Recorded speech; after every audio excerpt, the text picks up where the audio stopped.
Hey everyone, welcome to the stream.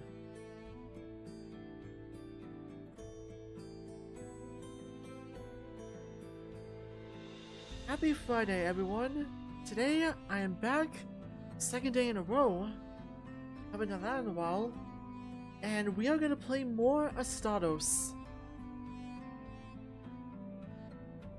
First of all, I really appreciate the views and the likes that the first archive got on YouTube.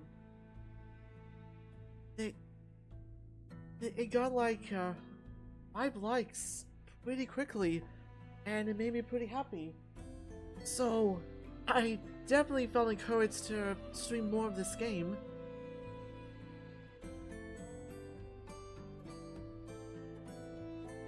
I turn it on, I set everything up, and I can't help but point out just how nice the title screen and the music is. Yes, I just love the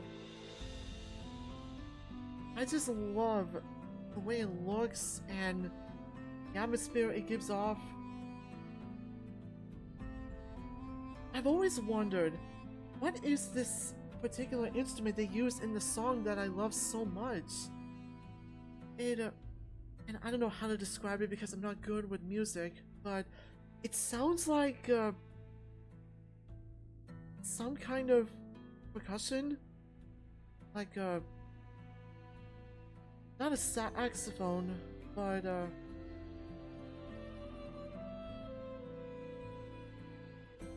really don't know. If anyone can tell me what the instruments are used in this song, I'd really appreciate it.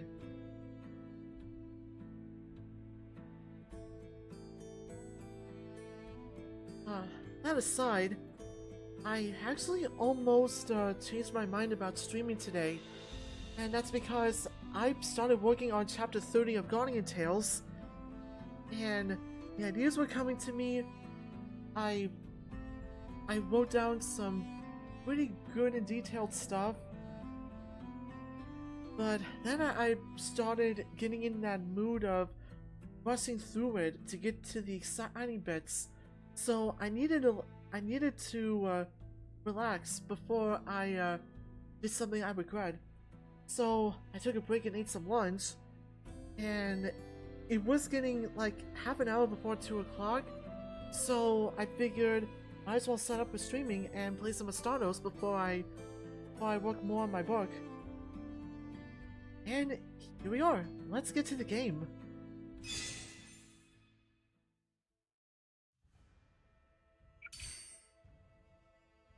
No major updates, so we're just gonna jump right back into story mode.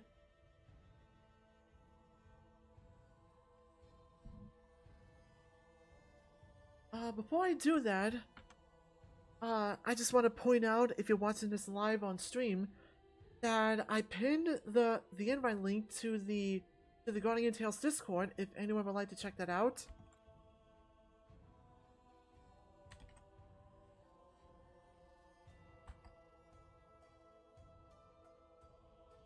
And here's all of my other links, if anyone would like to check those out.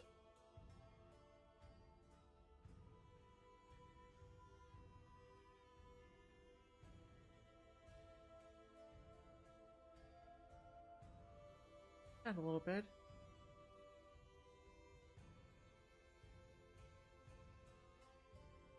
No? Alright, where we last left off, we technically finished Ab and Etio, but there's still a 7th chapter that we have yet to do. New arrivals. So we are gonna hear the story and see what happens next.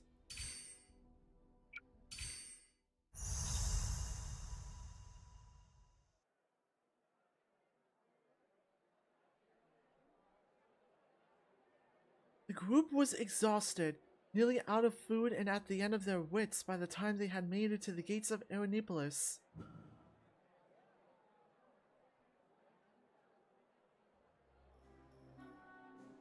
I don't remember the city being this big.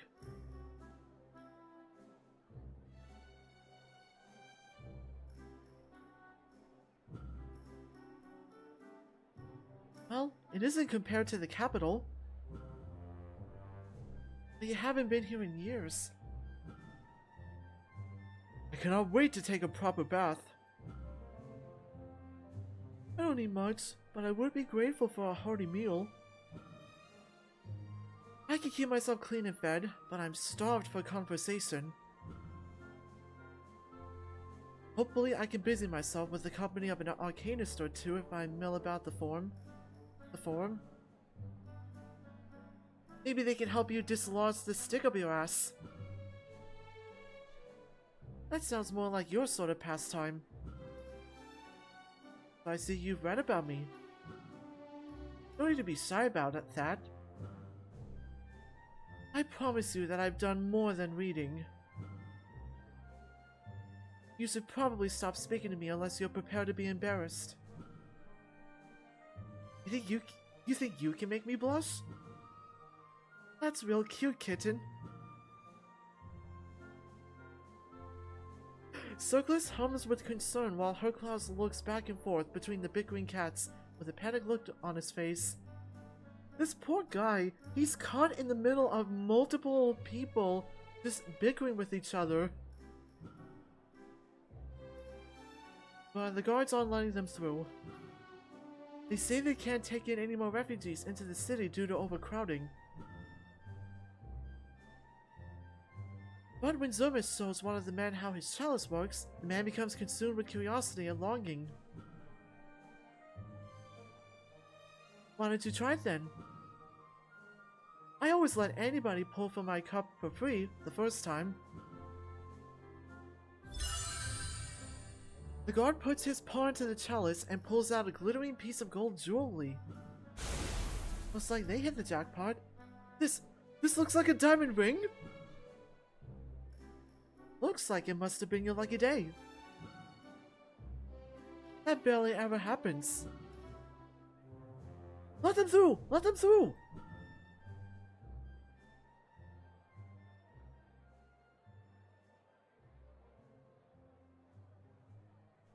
Thank the heavens. You control what comes out of that cup? Probably. What's that supposed to mean? You either do or you don't. It's both situational and conditional. In all honesty, the plan was to make him draw garbage, then to make him let us pass in exchange for more use of the chalice. But he was so happy with that first pull. Wasn't he? We really lucked out. Then how about this? What if the man only let one of us through at a time? If the first pull goes poorly, but the second one is excellent, they would have no further need of us. Couldn't that have stranded one of our summoners outside, not to mention the other refugees? Like I said, we really lucked out. That was great.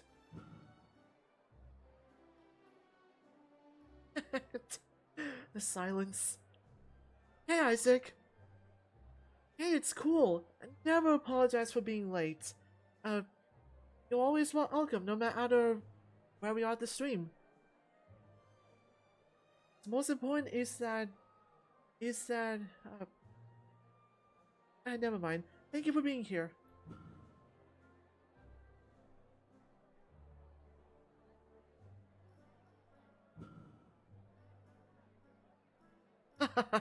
None of you need to worry.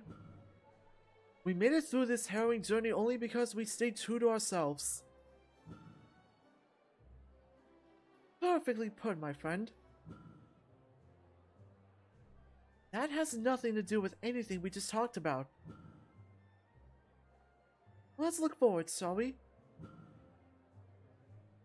Yeah, let's look forward. We should look for temporary lodgings while we attempt to untangle this mess. I know a place in the Noble District.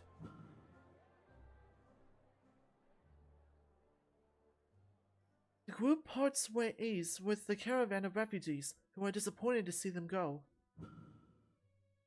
Or more specifically, they're disappointed in losing access to the chalice Zermus carries with him. There's barely room to work among the packed crowds within the city walls, but Valasis directs everyone the best he can. Directly to a checkpoint guarded by more soldiers. I had to get through. Another gateway inside the city? Look, you can see that there's hardly anyone on the other side. It's not overcrowded at all. Be calm. If you make a scene, they'll never let us through.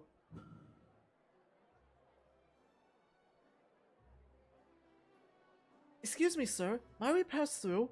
We have business in the noble district. Who's asking?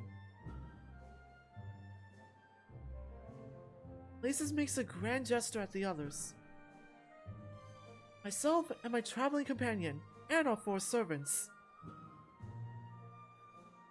Our 2 bodyguards, our tutor, and our holy man. The guard's eyes widen as he looks over the crown mage's clothes and the presents that the heroes give off. A tutor? And a holy man, you said? I'll lift the gates at once.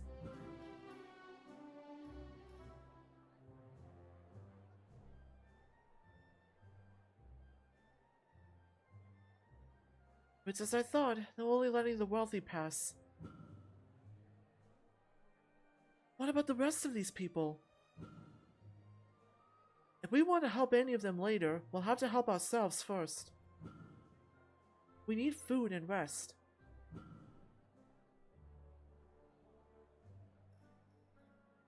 The streets on the other side of the gate are calm and quiet. Flowers blossom neatly in curated beds, and people stroll by, greeting the group cordially. But they find the peace uncomfortable in comparison to the chaos beyond the gate. It takes about half an hour to arrive at the lodgings that Valasis suggested. The accommodations inside are cozy, nothing at all like the front of the city with the packed crowds and the awful smells. Word had traveled fast in this city about the 2 resourceful men in robes with servants who could wield incredible powers, such that all eyes are upon them when they enter the tavern. A tall man with striking eyes wearing a heavy perfume rushes to greet them.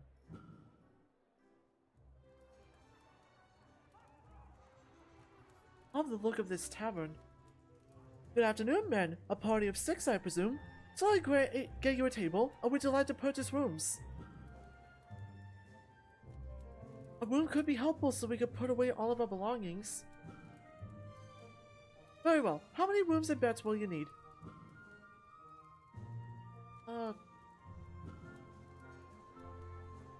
I don't exactly know. Hold on. How many beds will we need? That's a good question.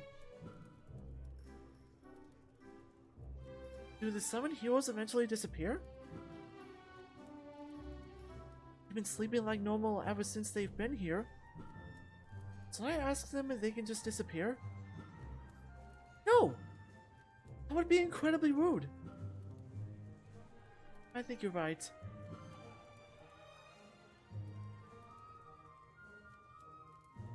I think we'll take that table for now. Might give us some time to think through our arrangements. Please follow me.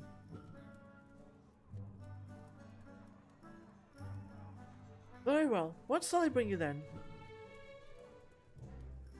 How about a jug of water and 6 glasses? The innkeeper nods and leaves the table. 6 glasses? We've never seen these 4 eat or drink. Wait, really? Surely they've just done it in private. In truth, we don't need to. Huh?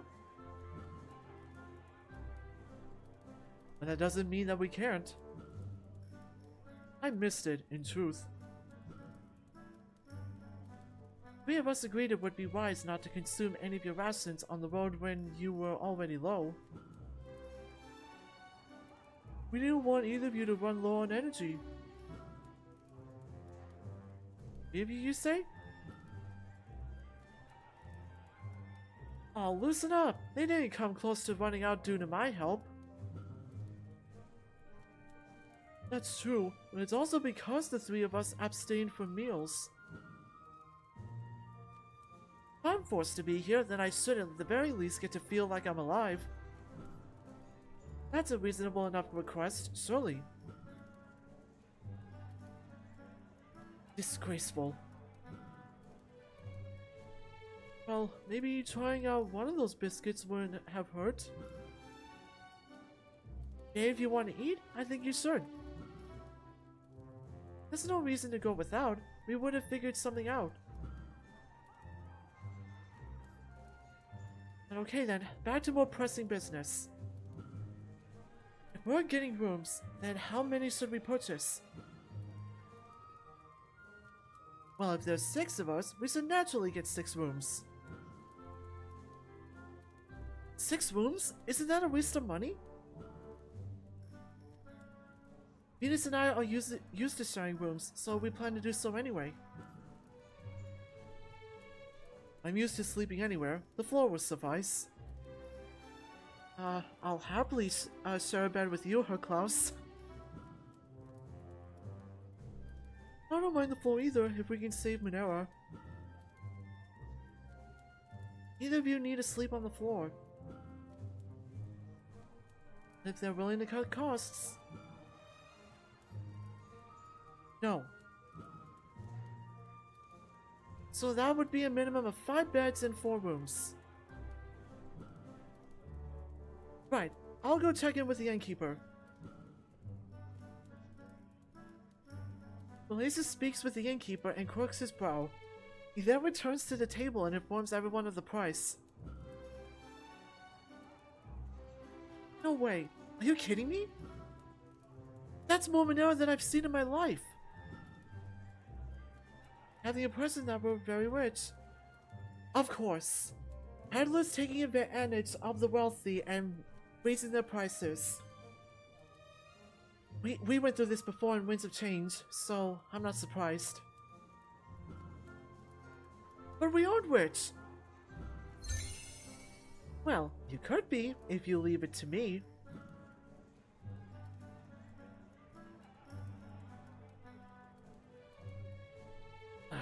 There he goes again, about to show off the bad habits you gave him.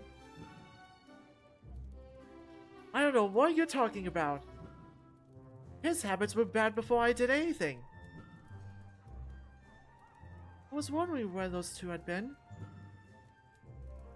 Wait, it looks like we caught someone's attention.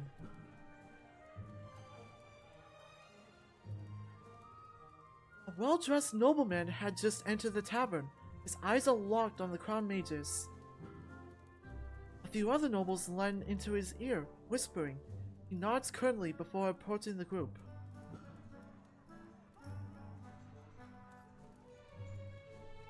Good afternoon, my friends. You all appear to be the talk of the city right now. Unfortunately, we're just a band of travelers.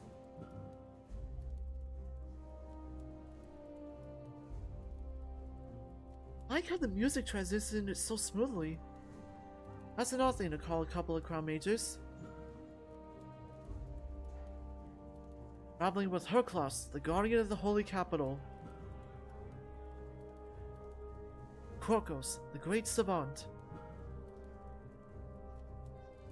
Circlus, the founder of medicine. And Zermus, the savior. Okay, you have our attention. Good, good. My name is Sulpicius. Chad, if I'm pronouncing his name wrong, don't be afraid to let me know. I want to make sure I have these names right. And I am the acting governor of Irinipolis. Oh, piss off. That's the dumbest lie I've ever heard. Who would believe that? What a nonsensical introduction. Who would believe that? Does he think that was stupid? So glad he can't hear you two right now. You're whom? That doesn't matter. I'd recognize the crust on that brooch anywhere. I think he really is the governor. Really? Not being very careful if that's the case. Well, I have no doubt that he's exactly who he says he is. He has the right air about him. That's the coy way of saying that we'll know the truth soon enough anyway. Zumis suits Krokos a glare. Soka sips his cup as if he's embarrassed to say anything. Well, if I had any doubt that you were strangers before, those doubts are clear. But why not immediately see for yourself if I'm telling the truth? Now come along, I've already paid for your drinks.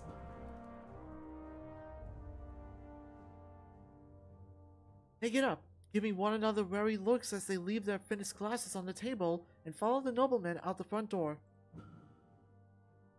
First tip-off that the noble wasn't lying about his position is a group of 10 city guards waiting for him outside the tavern. He watched the back of the groups next as they march, up through the noble district and to a gate that separates them from a sizable manor.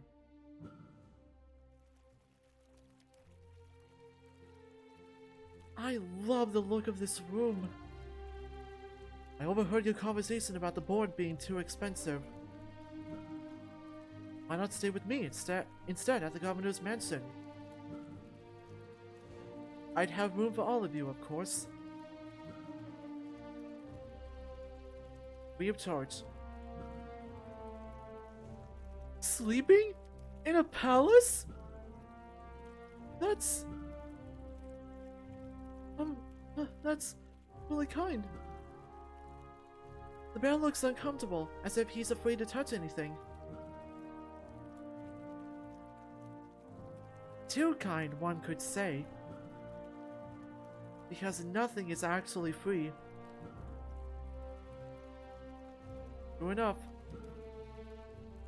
The truth of the matter is, the city is unprepared for war. Capital has tasked me with managing its defenses, and frankly, I'm overwhelmed. Its defenses on the exterior crumble while the foundations of its interior rot within. Every educated noble in the capital knows the stories of the legendary heroes and their attendants, of how they have turned hopeless war efforts to their favor in the past. But sir, we aren't like those other crown mages from the past. Our mentor left us a long time ago, and we haven't seen him for years. We're the last of our order, neither of us know magic, and we barely have access to many artifacts.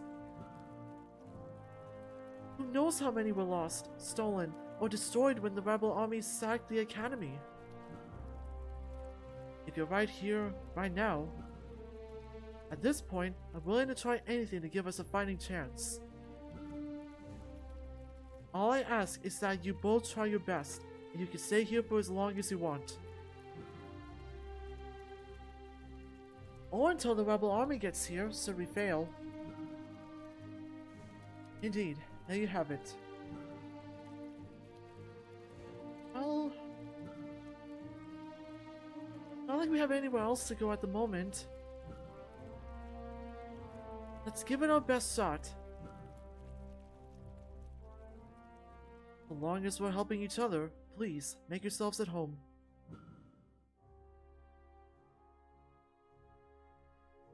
That ends new arrivals.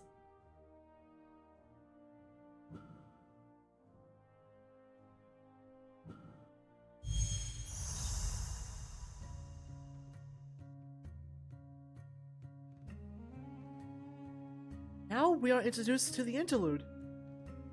Happy to see that you've both been very patient with me and my requests. Well, it's not every day that we have the ear of a governor. Even if the day was spent mostly hearing about all of the trouble you've landed yourself in. We've landed in our own problems too, Valasus. Oh no, that's completely fair. I've complained far more than the both of you, but I'm much older. It leaves me with the impression that the both of you have seen a lot more of the world than you're letting on. Both of us read many books. Here I thought that there must be quite a bit of wanderlust in the both of you. Not really. Come now. You can't tell me that tromping the world is so bad when you're young and have no responsibility to tie you down. That just sounds like a polite way of saying we're homeless. As far as the life I've lived, I can't say the world has impressed me much. It's a lot of noise and misery.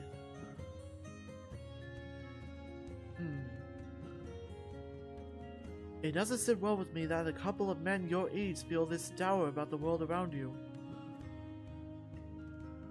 It's hard not to feel down right now. You just missed the academy.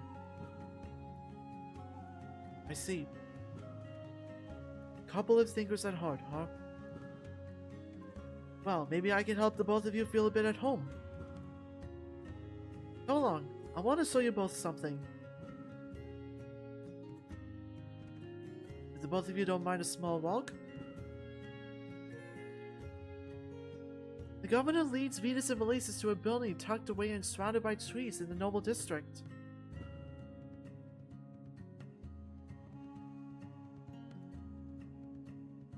A public bath? What's nicer than steam or a bucket of water, no? It's nice. Really nice. Heading inside, the governor asks the attendant for a private room.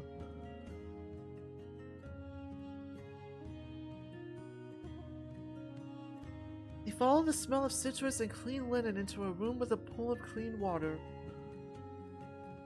Eagerly, Venus and Valasus disrobe into attire more suitable for the bathhouse.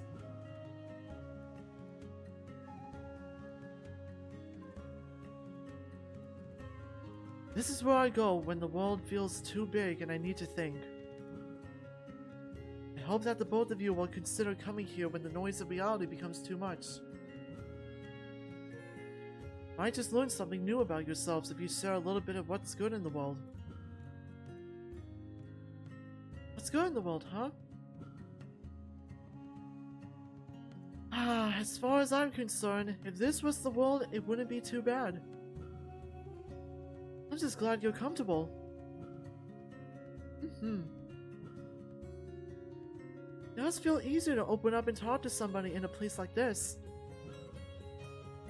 And that gives me an idea. Maybe we could learn more about our traveling companions this way. Just don't bring everybody at once if you do. Well, of course not.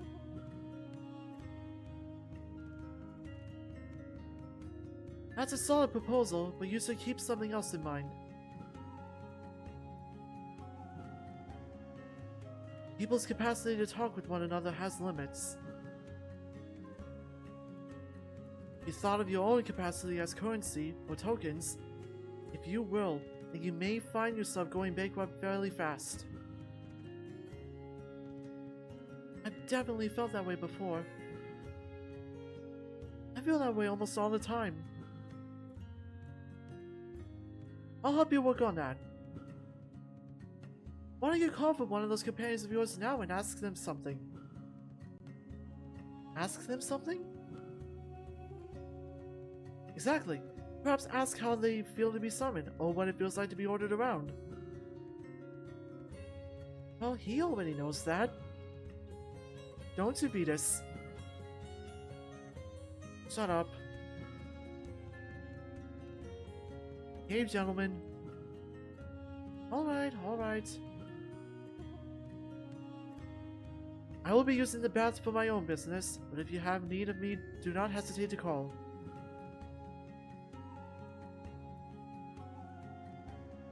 So Venus, looks like it's just us now. I say it's time to relax.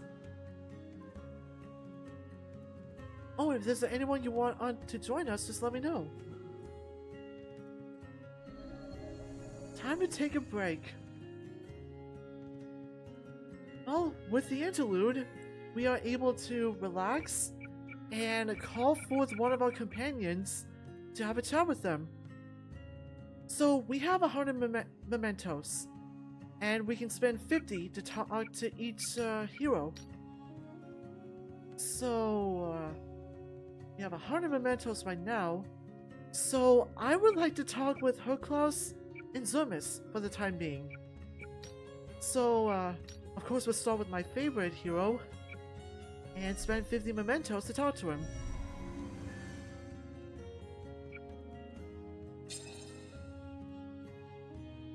Wonder what Zermis thinks about being summoned.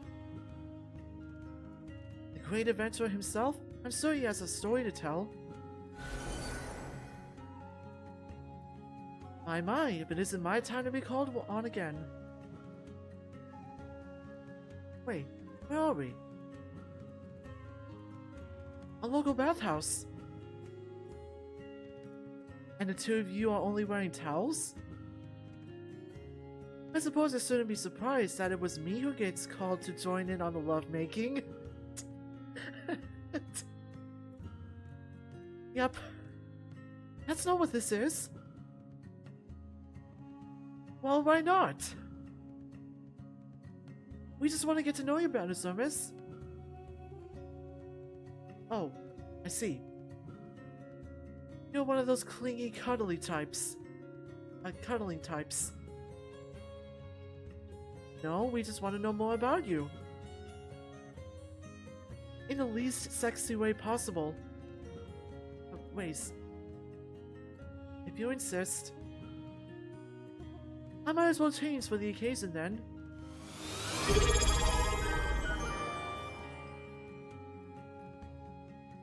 Oh, thank you for resubscribing for the 4th month, Isaac. I really appreciate it. That second subscriber alert is not supposed to be there.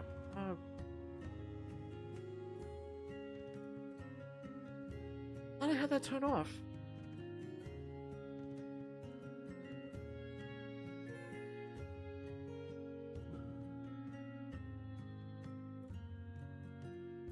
You're sorry for pressing the button? It's okay. He leaves rather huffily before turning his corner, removing his clothes as noisily as possible.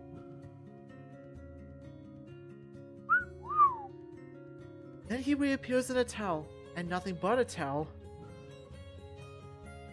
Rub away, my chaste companions. So, how does it feel to be summoned? What do you mean? Means how it feels to be called upon at any moment without getting much of a warning. Fair question. It feels like nothing, I suppose. Nothing? I have all of eternity to spend it on anything, so I can't really complain about any interruptions. As somebody with an expiration date, I'm sorry that I can't relate. That is such a good line. Sounds like a personal problem. Any more questions? Can you relax with us for a day without making somebody want to punch you? I suppose. But really, there's nothing wrong with a little bit of close contact. Whatever you say.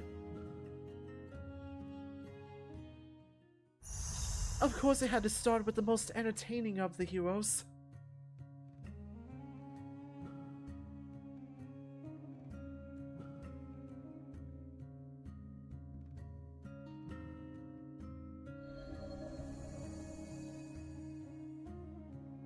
Right. Now let's spend 50 mementos to talk to Herklaus. Let's begin. How about we invite Herklaus to bathe with us? Maybe ask what he thinks about being summoned as well. Herklaus? Sir, I'd love the chance to get closer to a hero like him.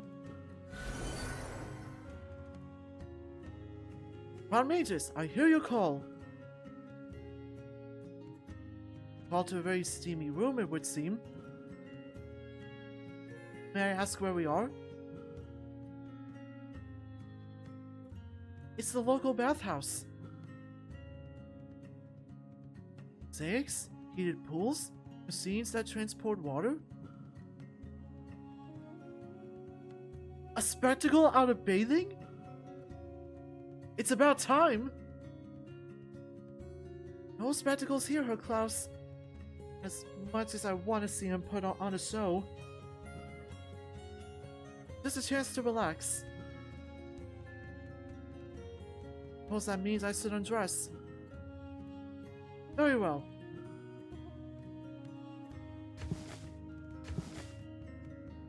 The Crown Mages turn away as he starts stripping before them. He had forgotten that military men don't really think much about that sort of thing.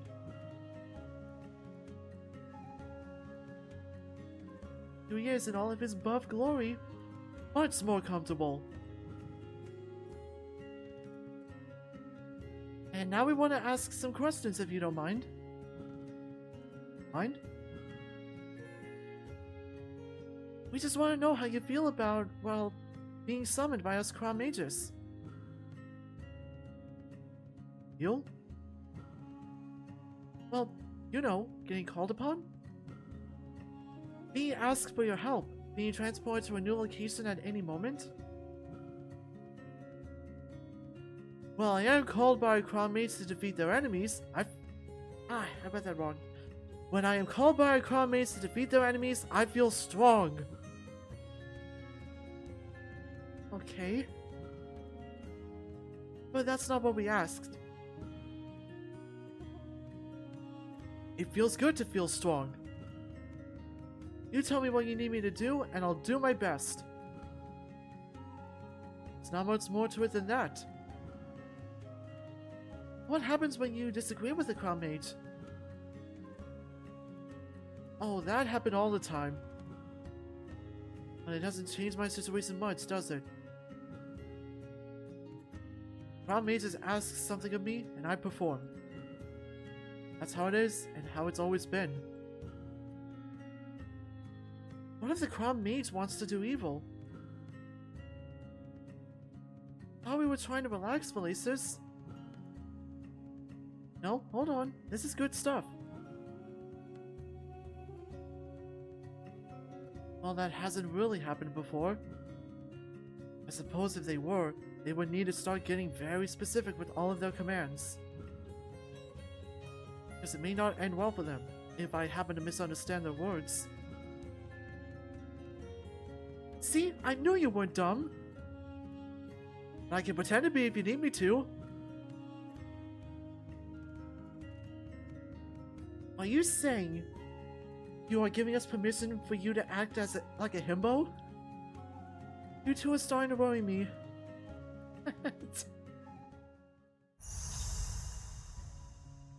Yeah, these interludes are very entertaining.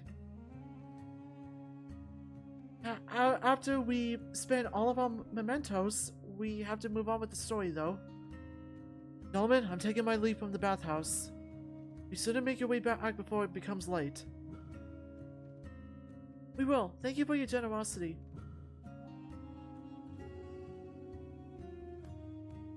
It's been valuable getting to know the others we talked to today. I'd like to come back here more often. As long as I feel up to it, that is. I agree. Moments like this bring me back to when we were younger. Don't reminisce on me too much. I'm happy enough with my empty thoughts. Although, I wouldn't mind if this moment lingered.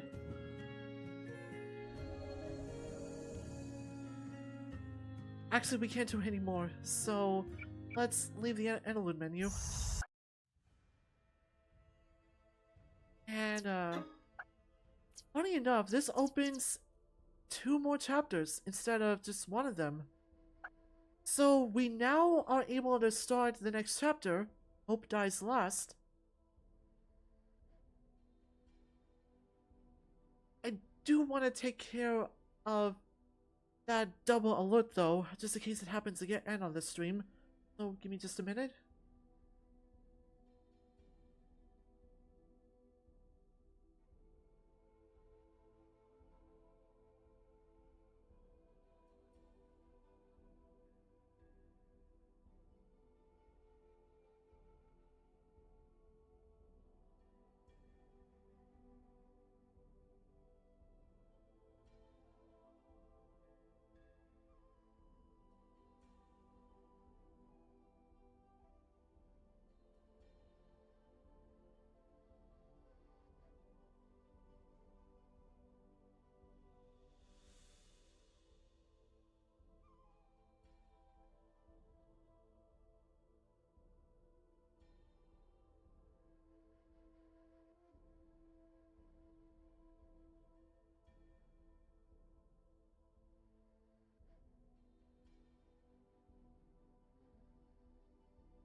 There, that ought to fix the problem. Alright, let's begin. Hope Dies Last. The Hermit Sage.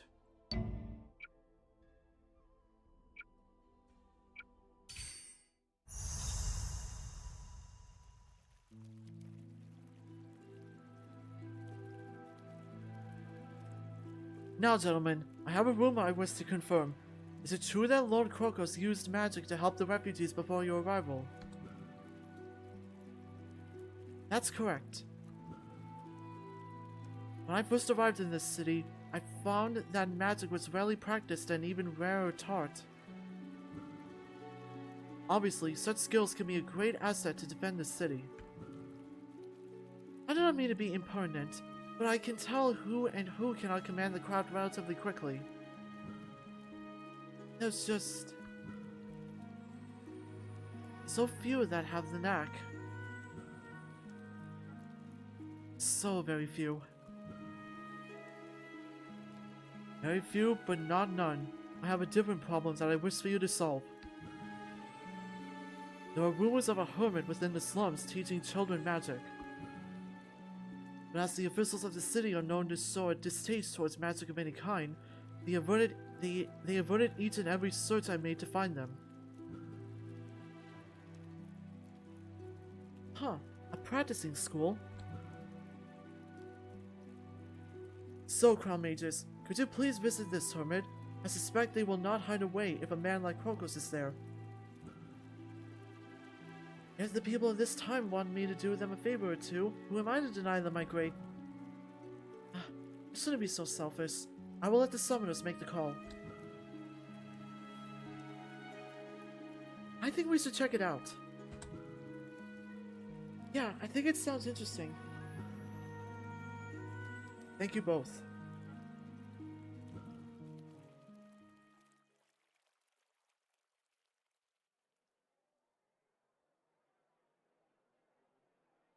So where is this hermit supposed to be again?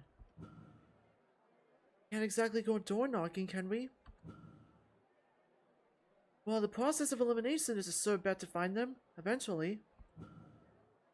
But remember what the governor told us. People in this city aren't exactly fond of magic. I doubt we'll get anything useful if we go around asking about mages. We don't even have a clue what this man looks like. So how about we sidestep all of that? Tell people we're looking for a wise old man. Rather than nothing, let's start. Hey, wait.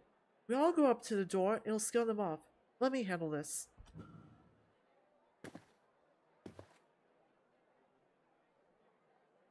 Lisa steps up to a nearby home and gives the door a polite knock. An older man opens the door and fields Velasis' questions.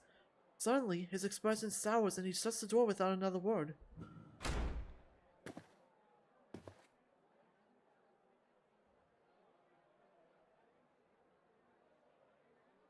Well, can't say I'm surprised.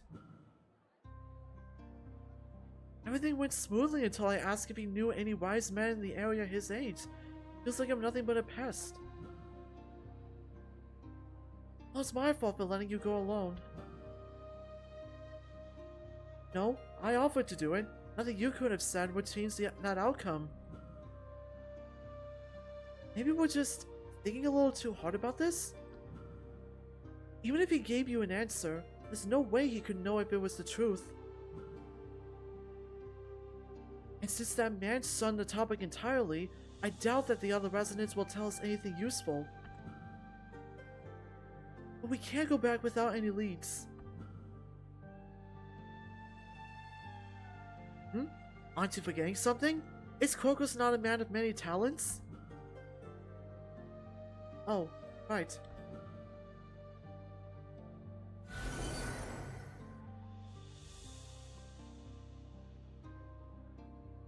I hear your call loud and clear. It seems you finally remembered to rely on me for once. Yes. Of course we did. Makari thumps his chest and hops boastfully from the one foot to the other as the crown mages try to ignore him.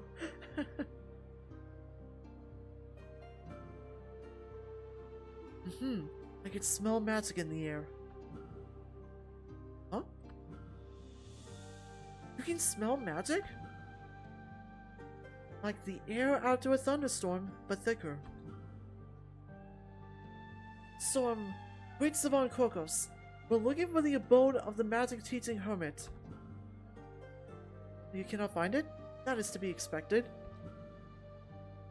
Huh? Why did you expect it?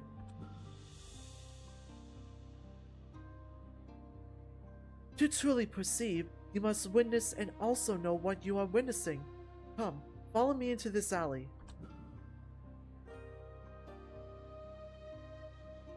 Huh? How did I miss this before? Knowledge. It's how this magic works. Hurry along now.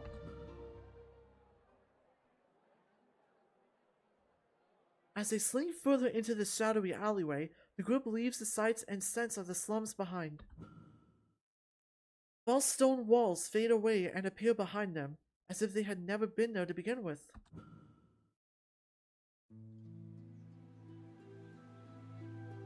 Cozy sunlight returns as they cross the final threshold, standing before what looks like a manor from the noble district. Not like most manors, lush greenery casts shadows upon its eaves. Man, I like that line. I want to save that for reference. The house stands resolute, a lonely refuge kissed by dense forest where one would expect a city. It feels like they were somewhere that should not exist at all. Look at how beautiful this artwork is. Is this the right place? Abandoned house that's magically locked away. It fits the profile for a hermit. Albeit a wealthy one. Who's there?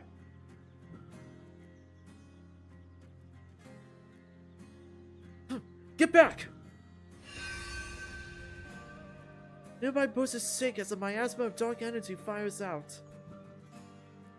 In a single, effortless motion, Krokos gestures his paw in the air, reflecting the curse back from where it came. What? What's going on?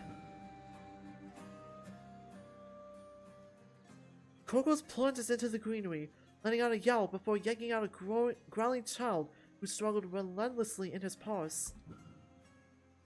The boy reeks and had a feral look to him, with dirty patchwork pants and a severe expression in his eyes. He added artwork for this kid. I did not see this before when I first played this. Child? Who is he? I don't know, but they look way too young to be all by themselves. Right, let's keep our guard up. A hermit could be in hiding nearby. What? Hey! Who are you lot? Come here, you little imp. No! No time for arguing. Hurry up, stop struggling. I reflected that curse back at you.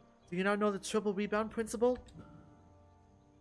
Coco steps forward and snatches the child's paw before reciting a sword incantation to remove the curse that was slowly singering his fur.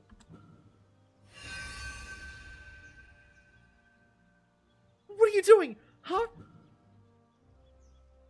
Feel more comfortable now? No? Yeah, I guess I do, mister. Your curse was a complete mess. All you did was throw out spells willy-nilly without thought.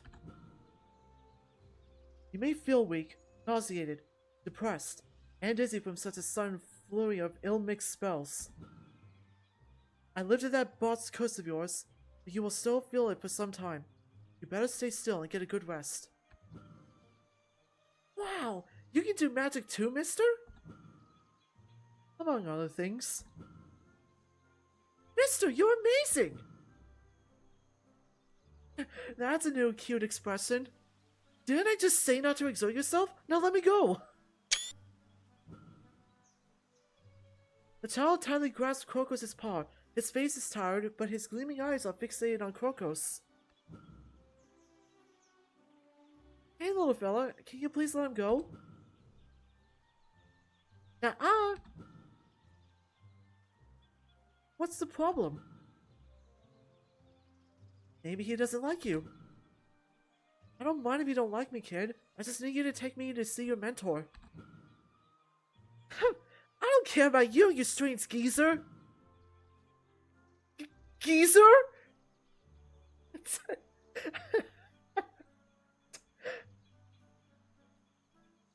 Oh man.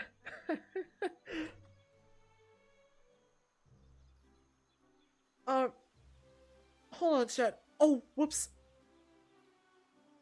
Didn't mean to do that. Just...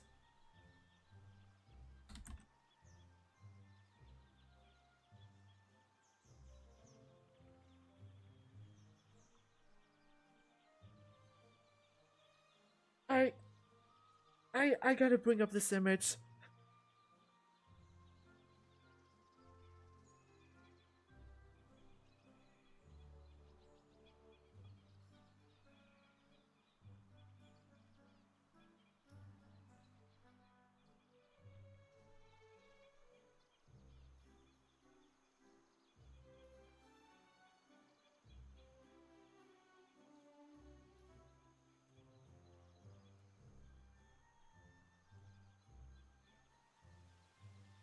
Where is it? I have so many pictures of him.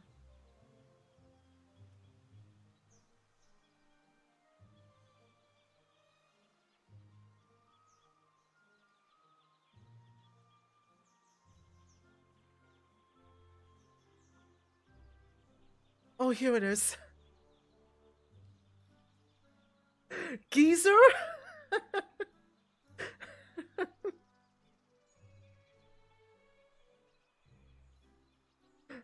I had to. I'm not even old!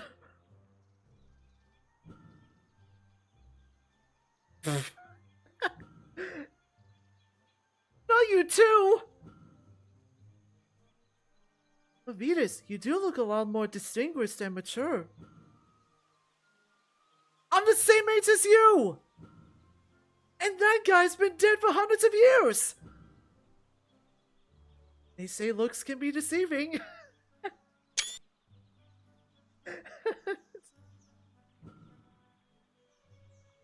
Saying that doesn't make me feel any better.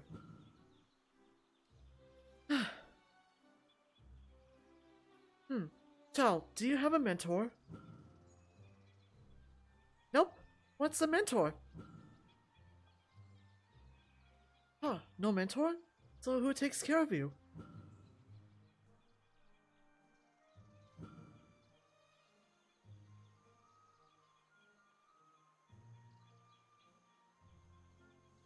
The child started humming loudly, ignoring Velasis' question.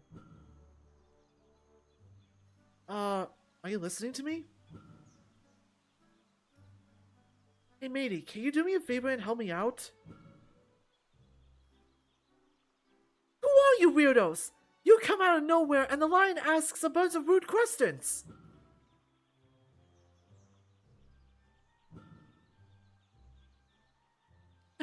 The kid called you rude. Ahem.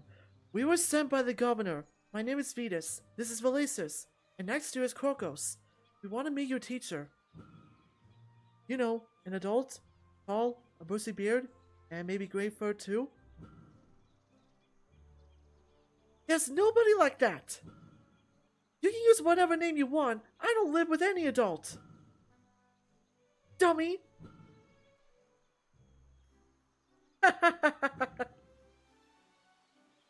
Little one, we don't want to cause you trouble. Can you just...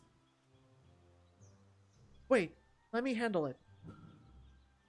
It would be a problem if he only listens to me, so the benefit of the lot of us, I will do what I must. Pogo stares straight into the child's eyes. Boy, these two geezers are not bad guys. Now you're saying it too? You call me mister because I impressed you. Now, somebody like me wouldn't lie to you, right? The geezers are not bad guys? Yep. Do you believe that mister is right? Yeah, you are right, mister. So when they ask you something, you are going to answer it, okay? I see. I will answer them. Good, good. What's your name? My name is Janice. Okay, Janice, then please answer their questions. But, mister, I promise you, there is really no mentor. No adults at all. Does anyone take care of you? No, we don't need it. We can take care of ourselves. Yourselves? Yes, there are a lot of my friends here. Can you introduce them to us? Sure, follow me.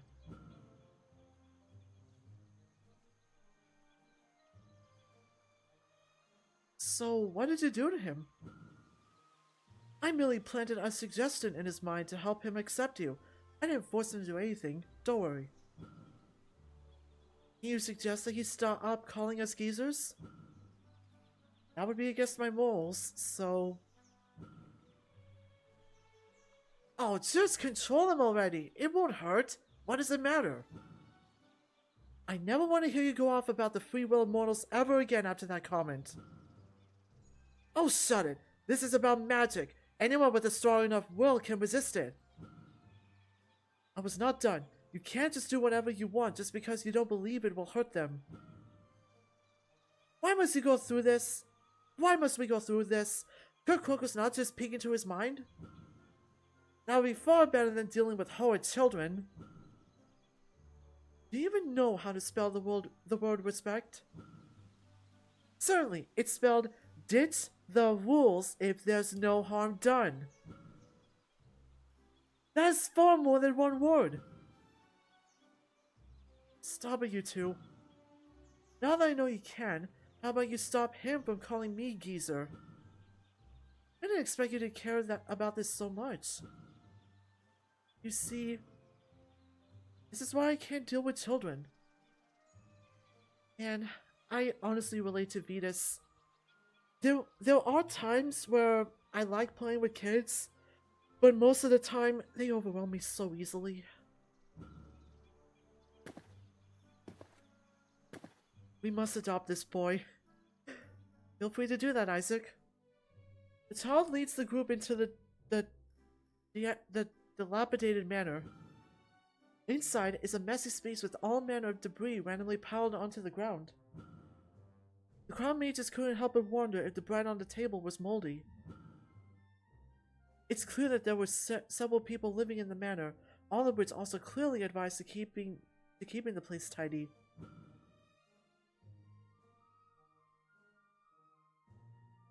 Guys, we've got new friends!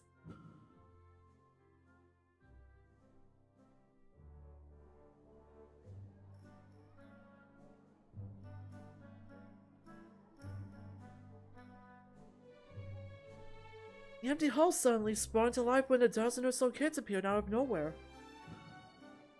They're wearing tattered rags and look worse for wear, but shouted smiles nonetheless.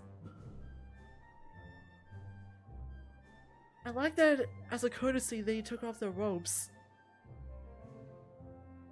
Paradise have mercy, they're everywhere! Geezers, do you have any food? Did old people come to play with us? Why are these old people here? So many little gremlins! Please quiet down, will you? Hey, don't pull on my mane! It seems there's not an adult to be found among them. Blazes raises his voice above the yammering children.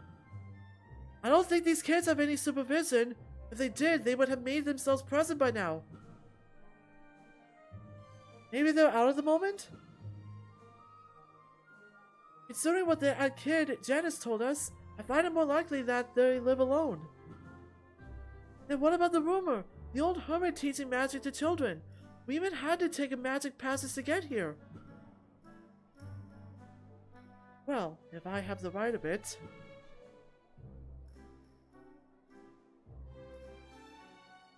All of you, can you tell me why no other adults can get here?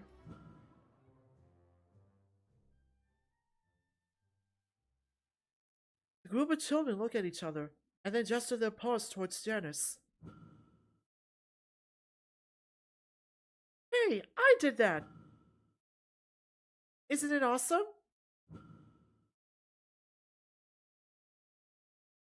As such, you have your answer. If there was a mentor, he is no longer here. Janice is their leader. What?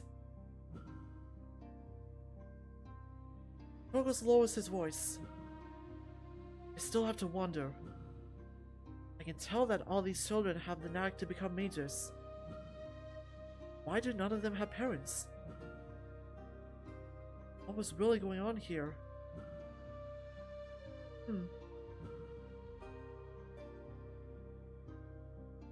So what do we say to the governor? Really, it may not be worth his time. Not worth his time? Comment of rumors is a kid, right? The governor wanted them to defend the city. But what can you do with a child? Good question. While I have no doubt that Janice can do magic, it doesn't change the fact that most of his friends look barely past the age of 7.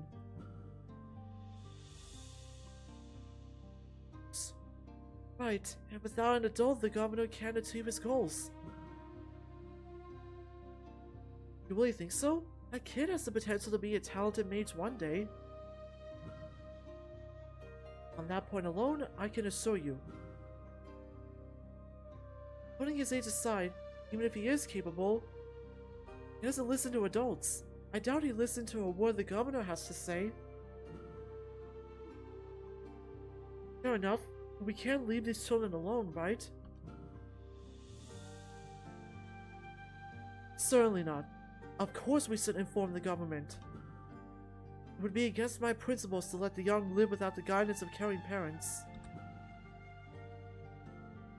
Oh, you have to be kidding me. The officials look down upon low-life mages. You think that sort of government would help them? I think you have trust issues. The officials may have their own bias, but ultimately that governor is in charge here. As such, a hierarchical society leads to a fair society. Even the abandoned can have food, clothes, shelter, and a proper education. What a load of rubbish! School, food, shelter? You think your high and mighty government is going to do that during a war? Be realistic. They'll be split up and put to work. They will obviously have a better life here. You call this a life? They don't even have fresh bread. Your children aren't capable of making these kinds of decisions. Just look at their sorry state. Do you think they will have good food out in the world? At least here they have happiness and their freedom. Hey, okay, I understand already. Now we've got an even bigger mess. I'll be honest, I didn't think about leaving these kids alone. I don't want to stand around, so we must tell the governor about the children or leave it be. Right then, I would choose to...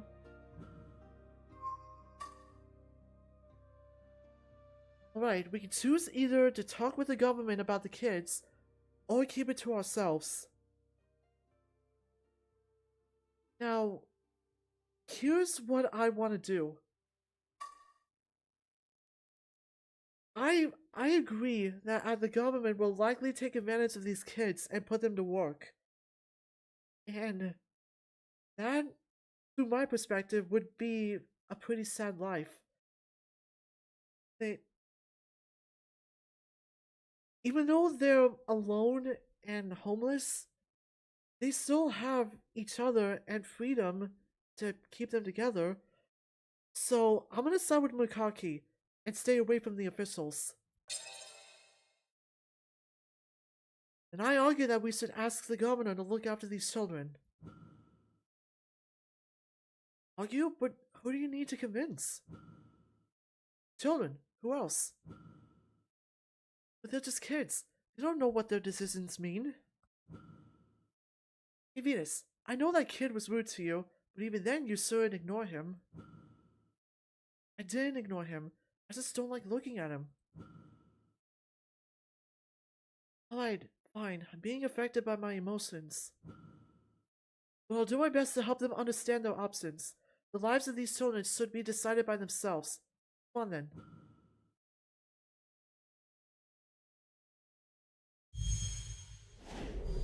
Convince the children that they should stay away from the officials. Let's begin.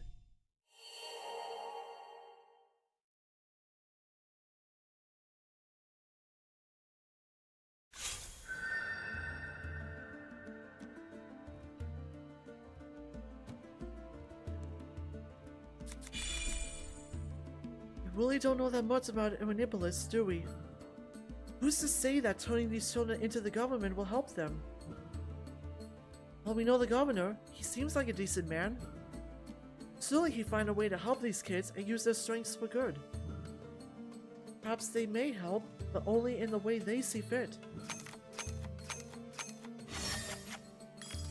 Let's see. I've got good cards on my hand. You know what? I'm gonna take a risk and end my turn. A blue card. Alright, let's play it. And if Elisis isn't gonna play a card, I'll play this card too. There, I gained 2 points of energy thanks to Makari's passive ability.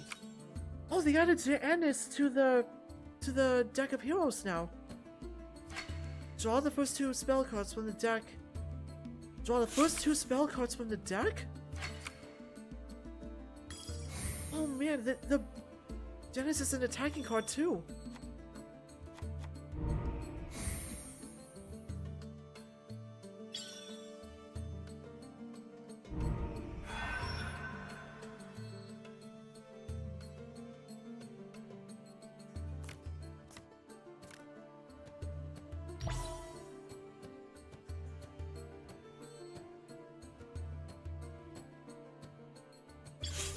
And I'm gonna need Surplus to heal me. I'll give him that energy just in case Valisis tries to take him from me.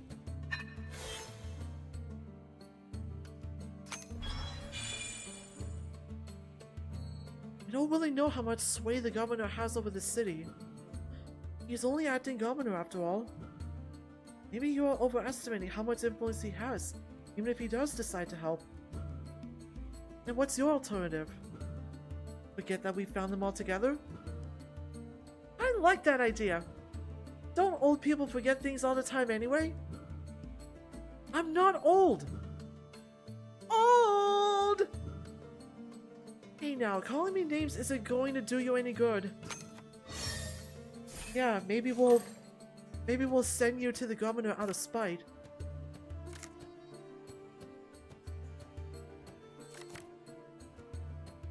Let's play the yellow spell card. And my turn. I got lucky since Valesis didn't gain any energy.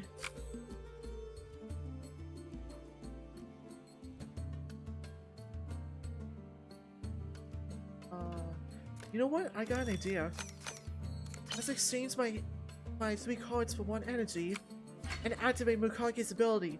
That way I can take Valesis' hand. And now I'll take...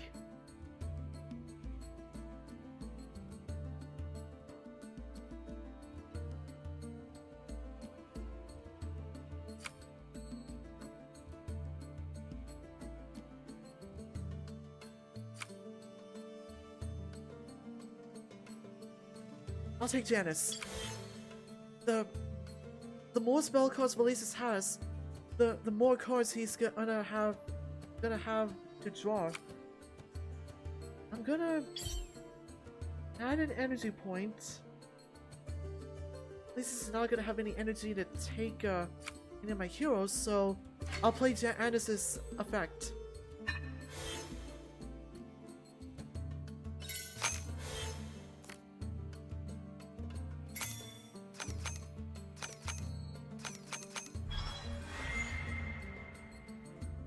Yeah, I have a pretty big hand now.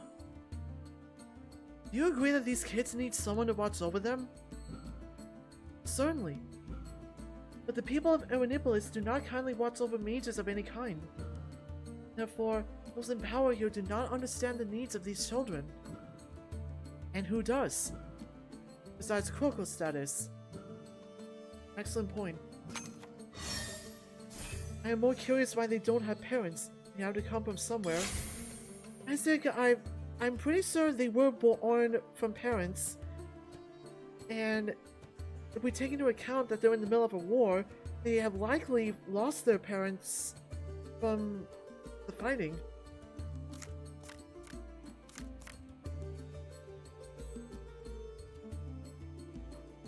Can I play this spell? Yes, I can. Now I'll play my 2 yellow cards.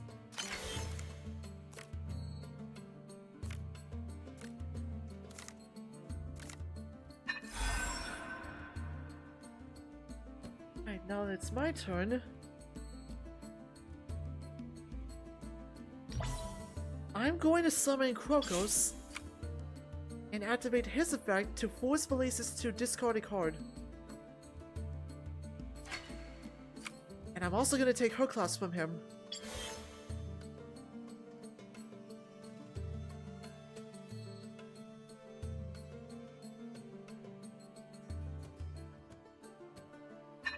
There.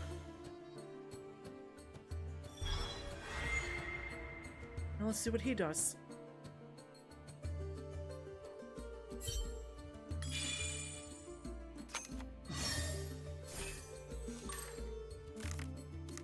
Green card.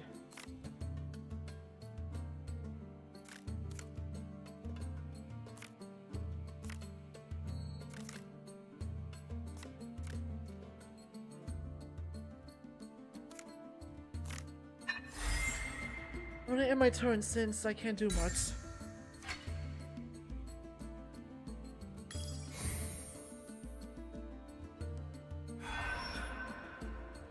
Oh boy, he has a lot of energy now.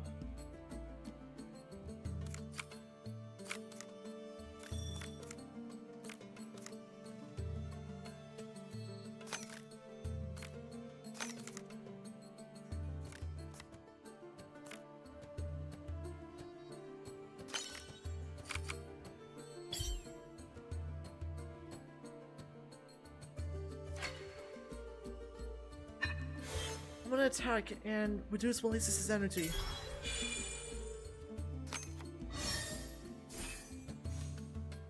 Green card. Shoot.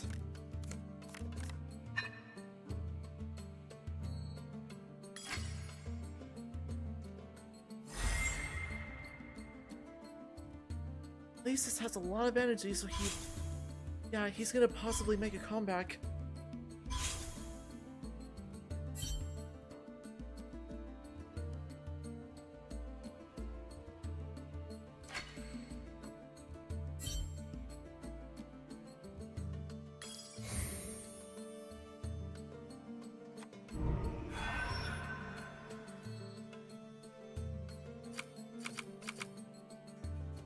I can't do much, so I'm just gonna skip my turn.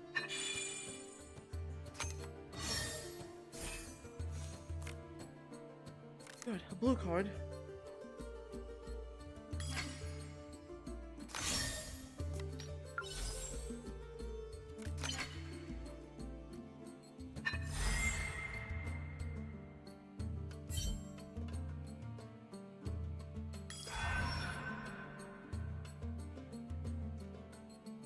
I'm gonna have Crocus attack, so Felicis loses a card from his hand.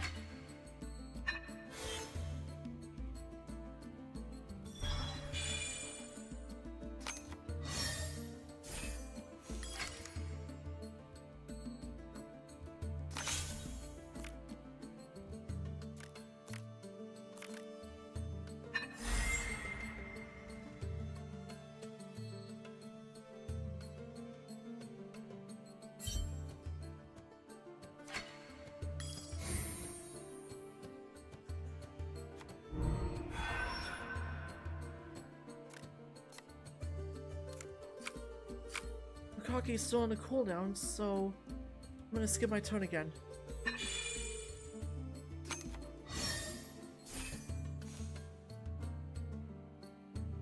Green card. Oh, good thing I have...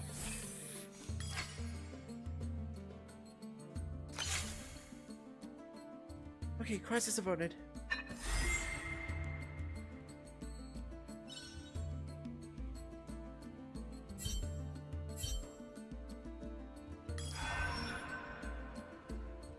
Okay, no longer on cooldown, but Melissa's only has 2 cards in his hand, so I'm gonna wait until he has a bigger hand before I activate Mukaki's effect. I do have energy though, so I can use Crocus again.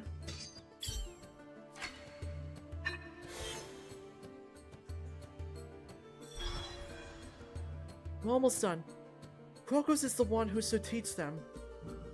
We don't need the rest of Irinipolis involved. I could have said it better myself. You have no right to control others if you yourself have no skill or talent. Oh, how reductive. What's the matter? Feeling guilty? Not remotely. Just want to do what's best for the children. I can have Crocus attack one more time, then I'll win. Oh, and lucky for me, I can gain energy.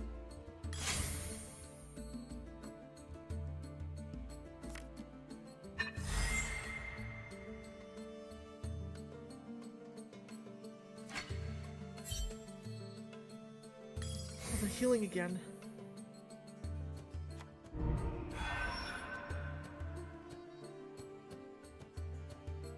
That's okay.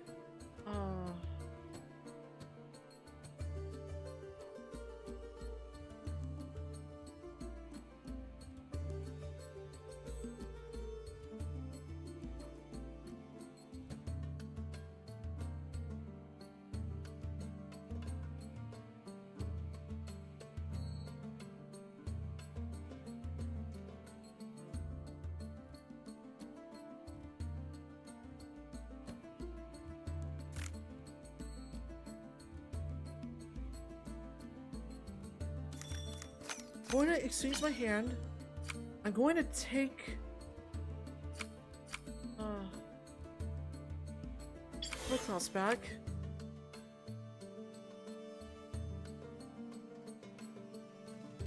and give him the energy to attack.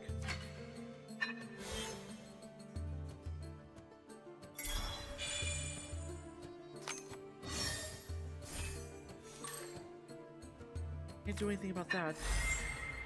And now that we can release this, good.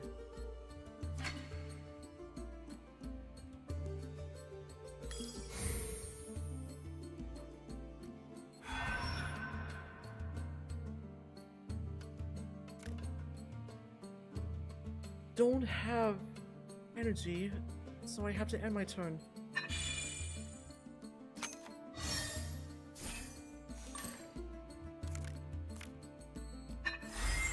We're both getting pretty unlucky.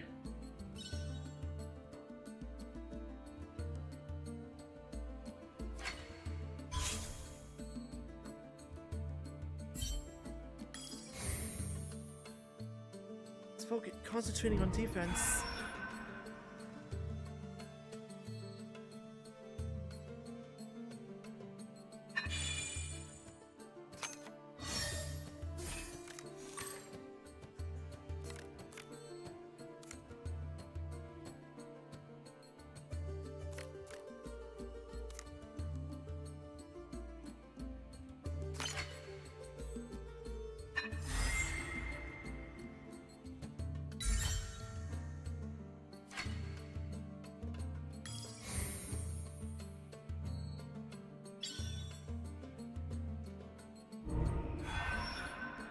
Oh, he removed the energy from me. That's clever. Shoot.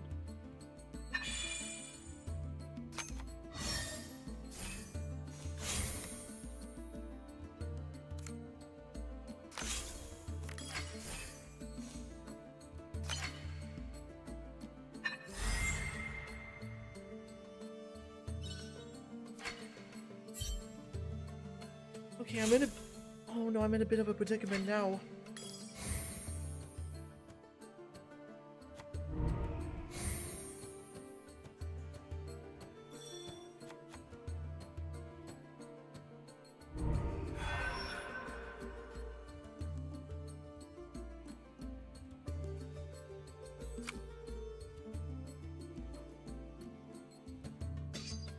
I've gotta attack.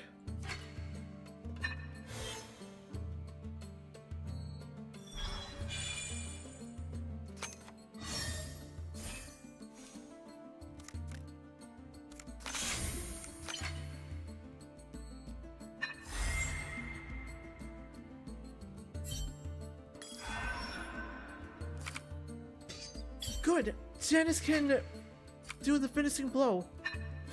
How fitting for this particular trial. Makagi's side is victorious. It's a tough one. Turning them in and leaving them on their own devices seem equally risky. But if there's anybody we can trust to work with magic, it's Krokos. He is a legend for a reason. Yeah, I think Mr. Krokos is cool. Can we stay and learn lots of cool stuff? Very well, it appears Janice has made up his mind. I won't be the one to deny this kid's admiration. Alright, Makagi's side is victorious. Alright, on that note, I think I want to take a little break so I can get up and stretch. So, we're going to take a break, everyone. I'll be right back.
Ignore that.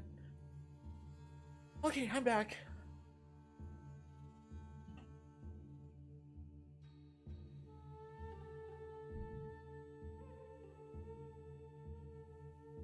Alright, thank you to Ennis for helping us win that trial. Let's move on.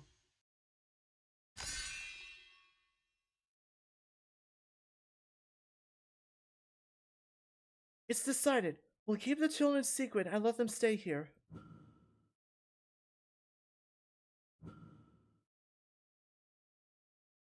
No, fighting these kids here has had me thinking. What about?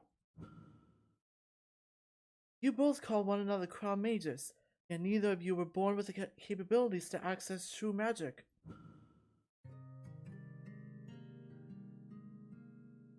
When I was alive, most people in my era could use magic.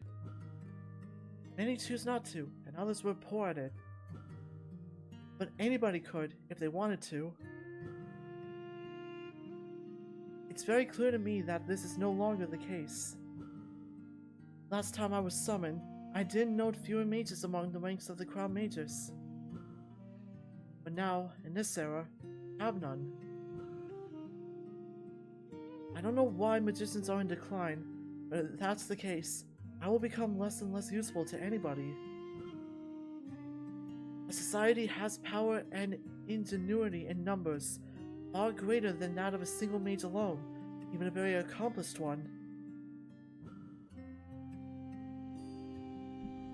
Well, I felt that was obvious, which is why I was so interested in the theory of magic and what it can accomplish.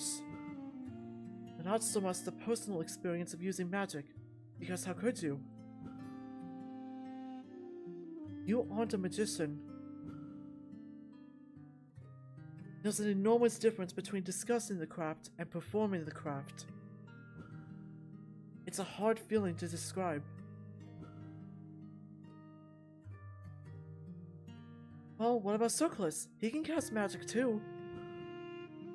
Circlus is very good at what he does. But that thing is not discovering new use for magic. And still, it's painful to see that most important part of who you are is, effectively, dead in modern society. But I apologize for my prattling. The responsibility of training new pupils will help me gather my thoughts. It surprises the crown mages to hear the usually distant mage so chatty. The chord is strung within Crocus's heart. It still resounds within them as they make their leave.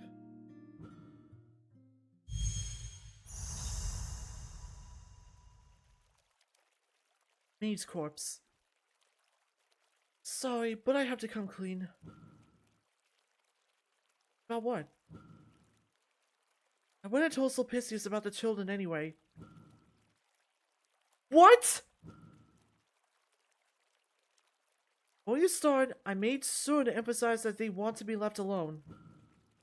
I just felt that it would be negligent of me not to speak up. You saw how they lived. In turn, the governor told me he would respect the children's wishes, and that he would prepare to support them, should they need it. Lucky he didn't interfere then and there. Why don't you tell me first?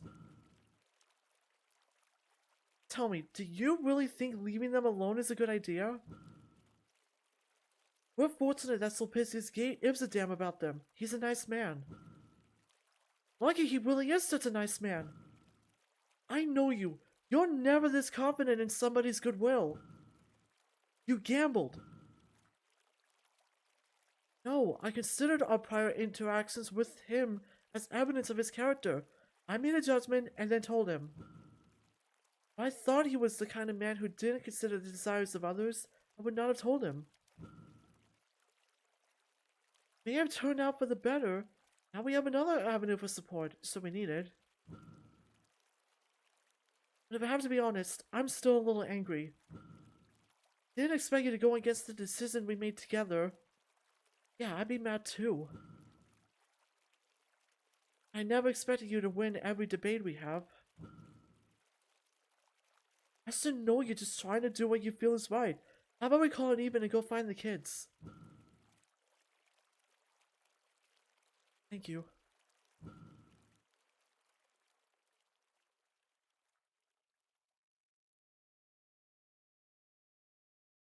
You know what? I should have refilled my cup of water. I'll be right back.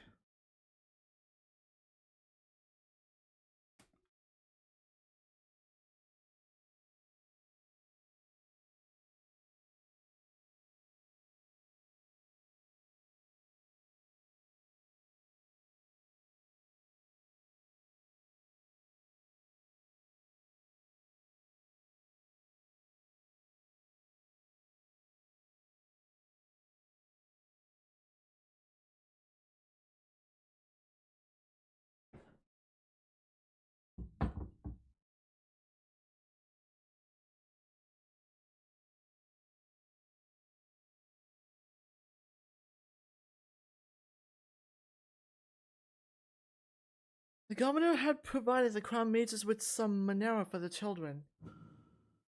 Fortunately, it was more than enough to buy some good food for them. Hey kids, we're back with some food. How about we dig into some good tucker?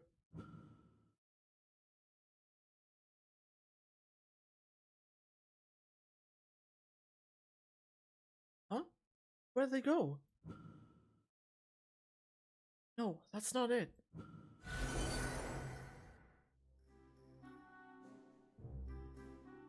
Come out, children! Eldest brother Crocus is here to play with you! Yay!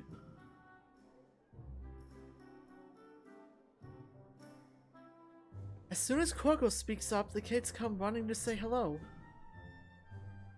Hello to Crocus, that is. They ignore the crown mages. Why are they like this? Because you look too grumpy? That's not... Wait, is it better if I smile? With a shot? Like this?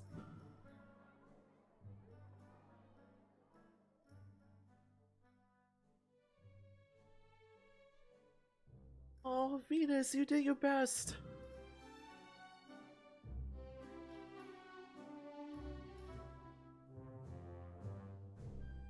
Don't let it get you down. I'm not exactly their favorite either. And are you the one always going on about being bad with kids? It's just how it is, demoralizing as it may be. Fair enough. Let's look around the house while Crocus watches the little gremlins then.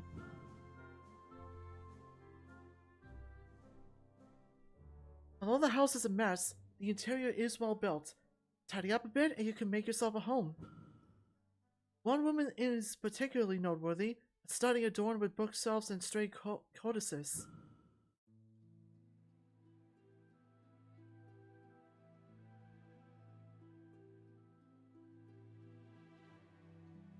It smells rotten and musty in here. Now I get the feeling the previous owner of this mansion was also a mage of sorts. Same here. Wonder what happened to them. Maybe we can ask if the kids know anything about it?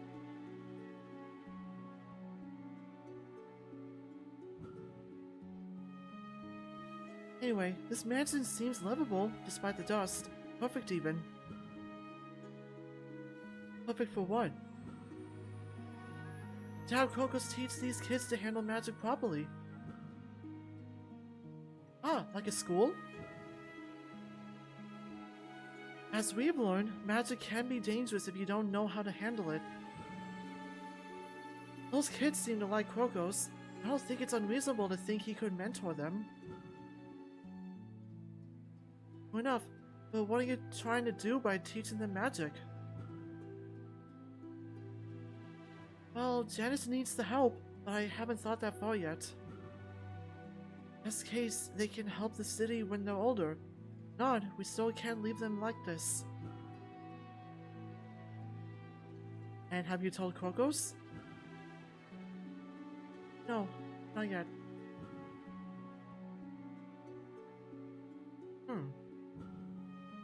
you are pitying me, I do not care for it. What? No, not at all. I've taught young ones before, but this is a far cry from the position I once held. Still, it's better to have something over nothing. I'm grateful. Are you certain? I was worried that teaching these orphans magic would be too much to ask from you. Rogos lets out a hearty laugh and turns away. Truly, these children are the only ones we know who can learn magic in this city. And besides, it's not like I have much else to do. Well, you could always use your talent to protect the city.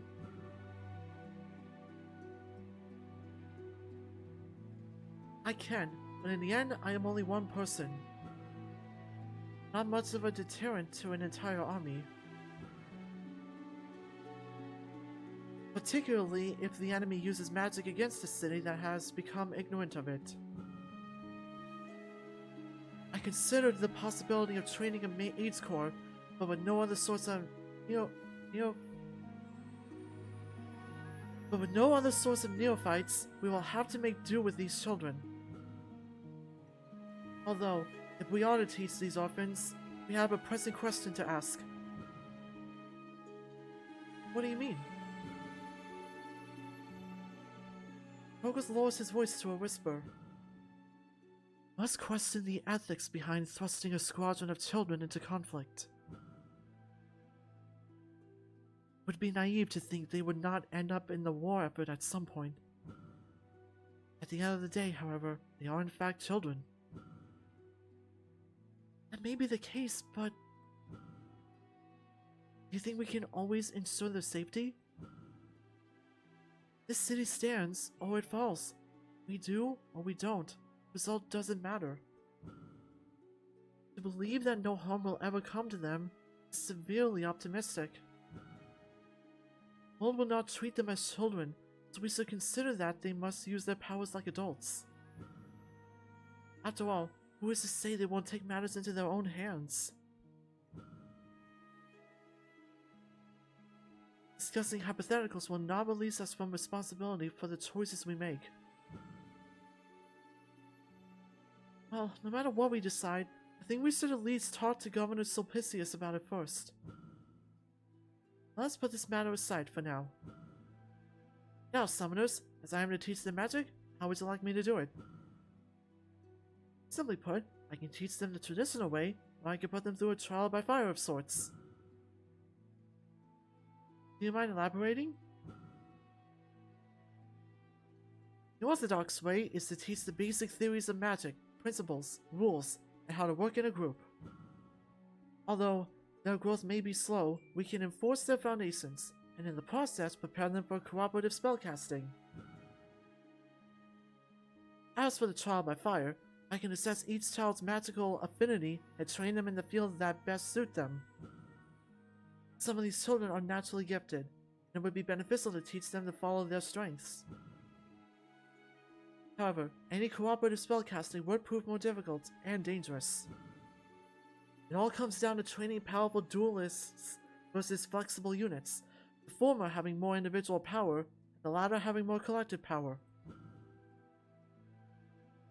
Whether or not you require cooperative casting involves the decision to have them participate in the war, but that's not to say war is the only use for such things. And here comes the cavalry to discuss it further. Ha! You're still deciding? Of course you should foster their personal talent. We aren't ignoring that, but during this time cooperation is of utmost importance. Ah, here they are, right on schedule. I expected they would butt in when I asked the question. Then what do you expect from these kids? Their talents are like planted seeds. Water them and they will blossom. You have to work together more than on the battlefield. You can't deny the importance of laying down the foundations. Surely you understand that working together helps to keep everyone safe. Magic is a dangerous discipline to begin with. And learning it is also self-development for these kids. A bunch of stuffy rules will have them bored out of their minds. It could even compromise their identities. Exactly why it's important to follow the rules. If a talented mage doesn't know how to work with others, they'll grow up to be as loud and obstinate as you. The only obstinate mage is the one who doesn't have their own original ideas. Besides, magic isn't just about skill, it's about self-expression. Irrefutably spitting out reading from books will only dilute that art and cause them to forget creation. How else do you explain the absence of magic in this era? I suspect it's lack of faith, not a lack of creativity. Besides, have you ever seen a successful painter who is incapable of blending colors? Or have you ever seen an acclaimed poet who cannot write? Bolstering their foundations does not leave them bereft of inspiration. To follow rules does not mean you are no longer an individual. This is war, Makaki, and adopting a robust approach is in the children's best interest. Alright, let's stop here. What's more, you'll be going off topic. In the end, we have two options on how to teach the children. I want to hear your thoughts, Venus. Well, if I consider it... Okay. Personally, teamwork and learning the foundation of magic is a lot more important than going about it the other way. So, for this child, we are siding with Makari-Hari. I see. And I will let the kids know they can choose to learn individually. I will convince them that they should learn as a group. The choice is theirs.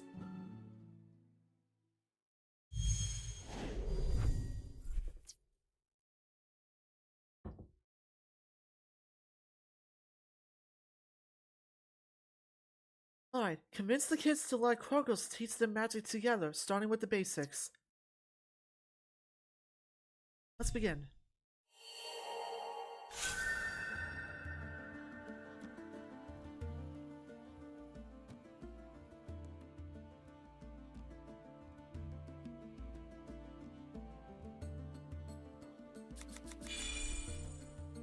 Venus, magic at its purest entails a relationship of harmony with the world around us. Well, I can't cast magic, so I wouldn't know. That doesn't matter. Your memory of any connection with another person sure do. Not sure what you mean. Surely you've helped somebody in need before. I try to. Do you remember what it was like to help them? Perhaps you could hold what they couldn't. Or perhaps they could see what you could not see. You complete a task together as a unified experience, not as an individual feat. No spark of ash can make an inferno. No shard of ice can make a blizzard. No single tree can make a forest. Righteous magic emboldens this truth. I think I get it now. How am I supposed to explain that to a bunch of children? You won't know until you've tried.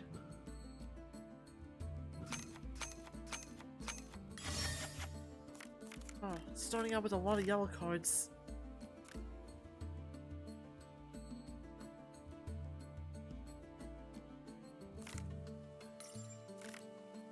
It might be worth keeping this spell card. Oh, so I'll discard this card.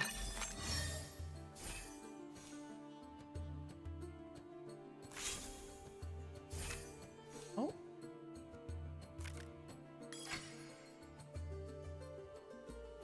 Yeah, let's replace both those cards and play this.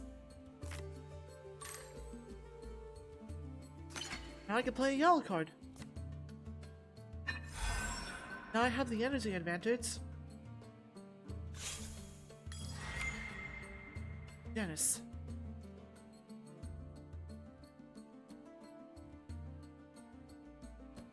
Dennis could help me out big time, but I don't want to waste the energy in taking him and then using it again. Would that be wise? 1, 2. I wouldn't be able to use Janice anyway if I take him now. So instead, let's summon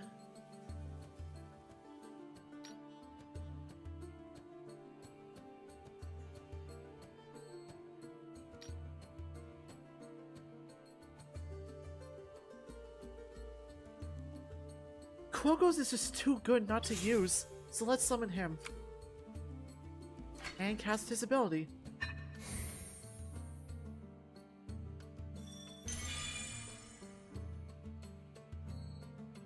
Alright. So then, children, I need to ask you something very important. Uncle Venus is going to lecture us? Maybe he's lost something and he doesn't remember where he put it. Oh no, I haven't lost anything. Well, being called uncle is better than being called a geezer. I need you to make a choice as a group. I make the choices for them. Well, no, not this time. Huh? What do you mean?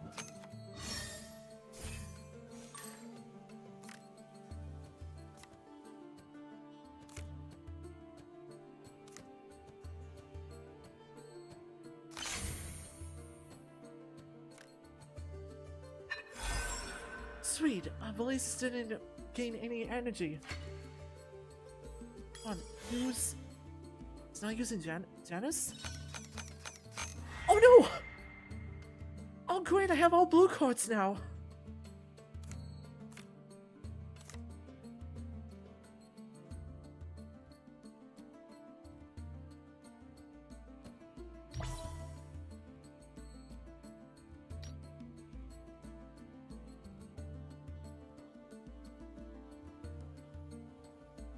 Well, this might be a good time to use Zermis.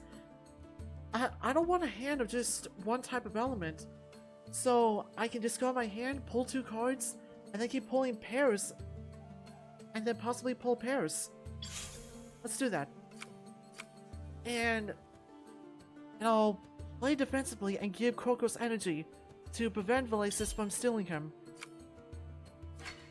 Alright, you handsome cheetah, work your magic.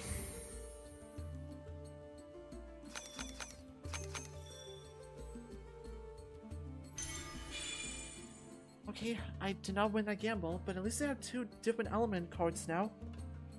Listen, you've all stuck together because you care about each other, right? The kids absent-mindedly avoid Vitas' gaze, not particularly interested in this question. What if I told you that you could cast the same spells together to better protect one another? We like casting our own spells. The other kids look confused. That's something you can do? Most certainly. The spell will be powerful and more suitable if you all learn to cast together. Interesting. I got a card, so let's play that. Oh, Release has got me.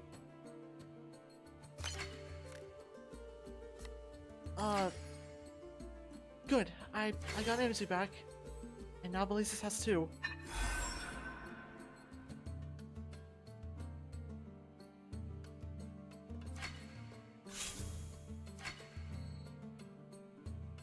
Good, he's using Janice just like...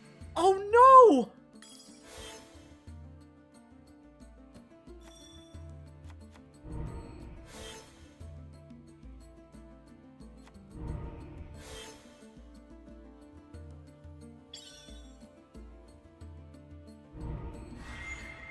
Oh man, well this changes things.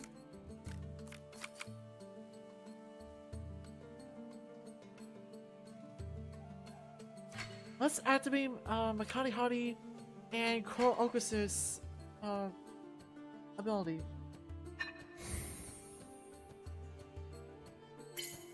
If I lost the match, I would have to... If I lose, I would have to do a rematch. I have 5 energy points now. Nice.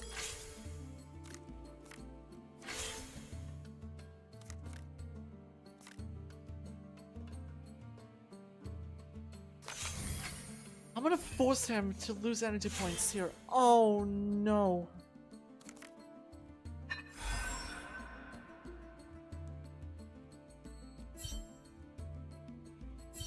Oh, he's making sure I don't take a world class from him.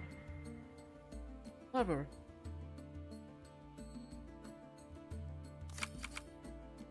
Well, guess what? I can take Janice at least.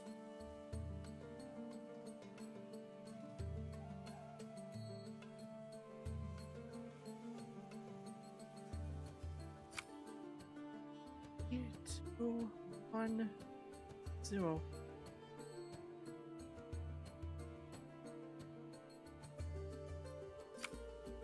Okay, take an energy point away from her, Klaus. I'll give Janice an energy point.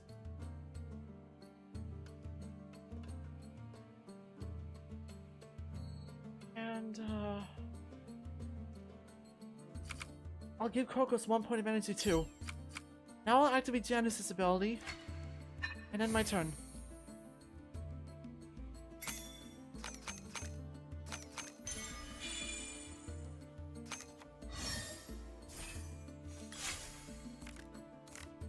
Red.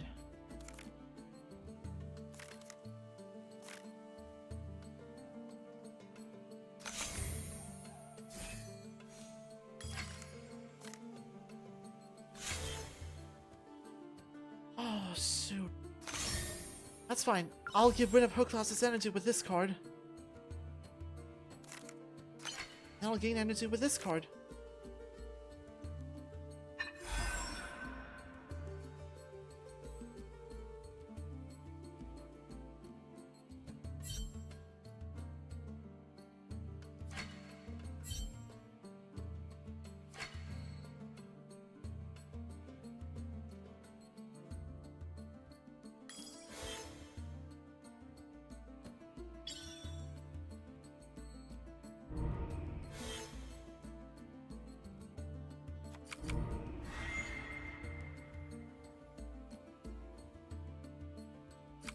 You know what? That's fine.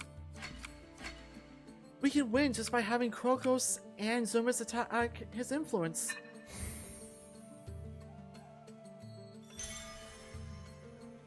The kids huddle and start whispering.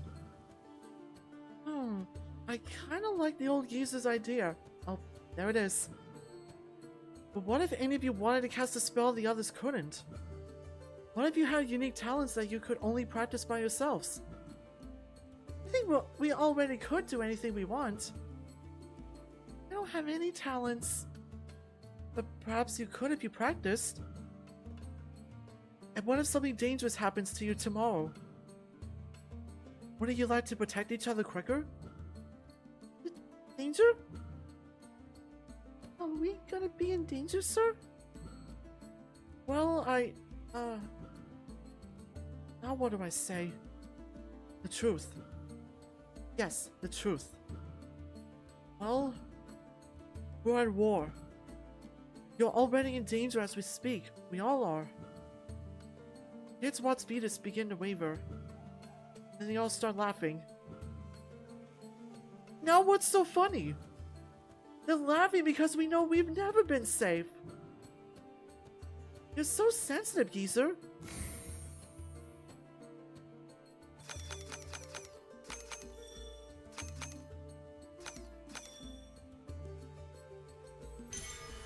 And with that, Makari-Hari's side is victorious. I think you're right. The easier a spell is to cast, the better we'll be able to do stuff as a group. I can learn the hard stuff on my own. And this is fine with the rest of you too? The kids cheer in unison. Well, I guess that settles it. You are victorious once again. The kids are all chanting, "Sensitive geezer knows us best! He worries more than all the rest!" Sensitive geezer knows us best! He worries more than all the rest! But at what cost? I love this game. And I love this artwork of Zermis.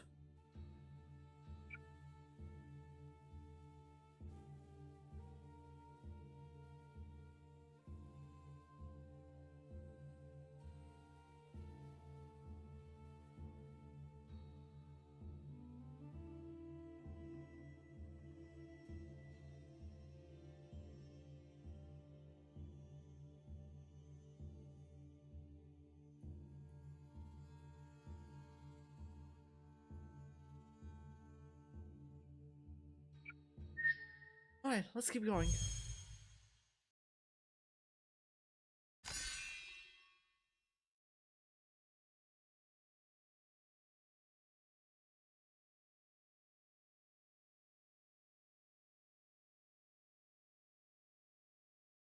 Then I will prepare for a class in the basics of proper magic. If I can have them cooperate, perhaps they can be far more useful than you expect.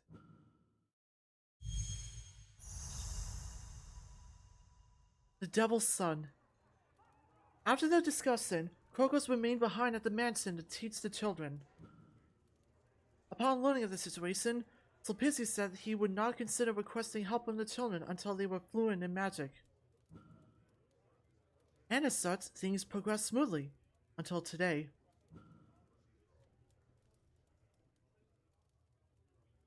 Melissus rushes into the tavern, chest heaving and tail twitching erratically. The kids! The kids are in trouble! Huh? Wait, calm down before you keel over. What happened? That's all I know. We can hear the details from the governor himself. Sulpicius, is he with you?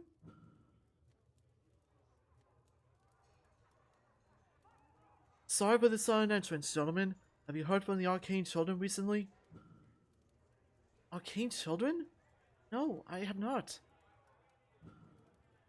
Well...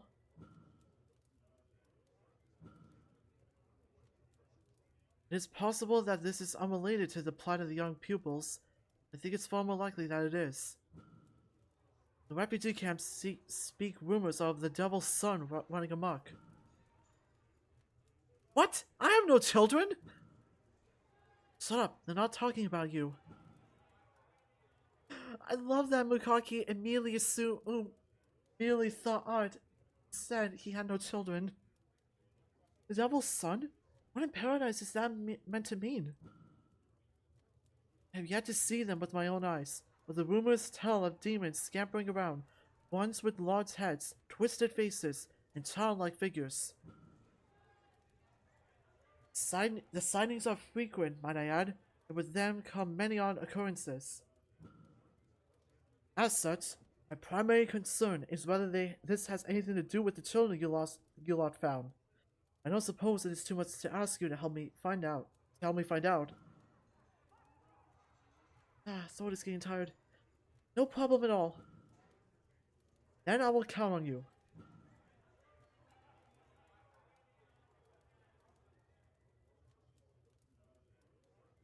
What he's alleged is true, and I'm worried. This is an important time in their training. We should check what is happening sooner rather than later. We've spoken alone with the governor recently?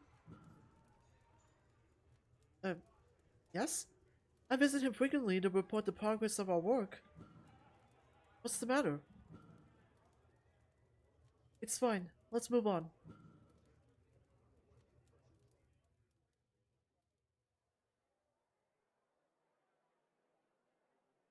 So it seems that this so-called Devil's Son haunts the refugee camp.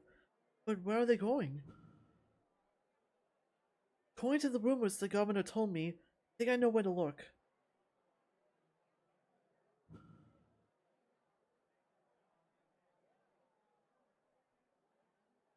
Melissus leads the way down the road towards the city gate. Along the way, many jobless refugees sit by the road, looking towards the sky in a daze. Some have injuries, infected wounds exuding foul odors that cause the crown mages to mask their muzzles, passing. The sanitary conditions in the slums are poor.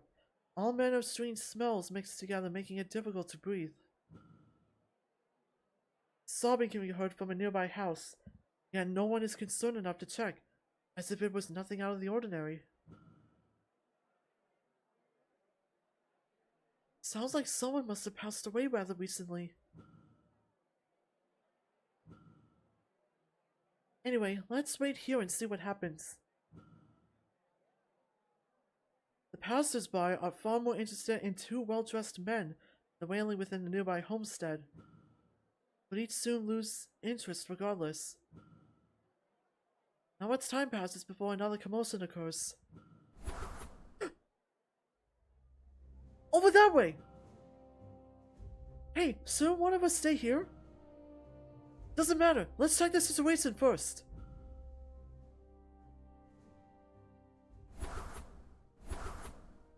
Whoa, what the? The That little bugger! Paradise above! He's fast! Where did they go? How in Makari's name did we manage to be outrun by someone so short? They didn't even look like they were trying to run, and yet they still evaded us. That's just because... Don't intervene in the common affairs of mortals. You're so stuffy. Does it really matter if I tell them? Regardless, it's not that interesting. I'll shut up if I must. Then don't talk if you're not going to say anything helpful. Easy, easy now. I'm the one being daubed on here. Who said I can only help you with my words? Walk back where you came, and take turn to the right. Yes, that's it. Good mages. Now run forward! Ah! What did I bump into?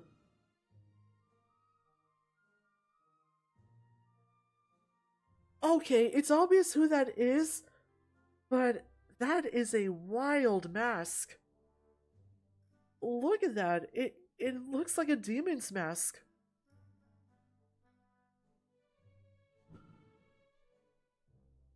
Hey, geezer! Not now!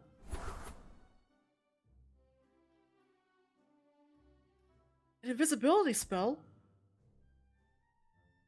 Voice. I recognize it anywhere. Trad, we won't find him now. Let's go back and see what happened.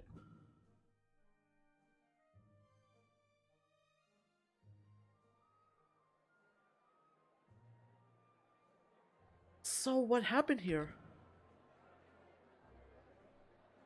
I'll scout around and ask.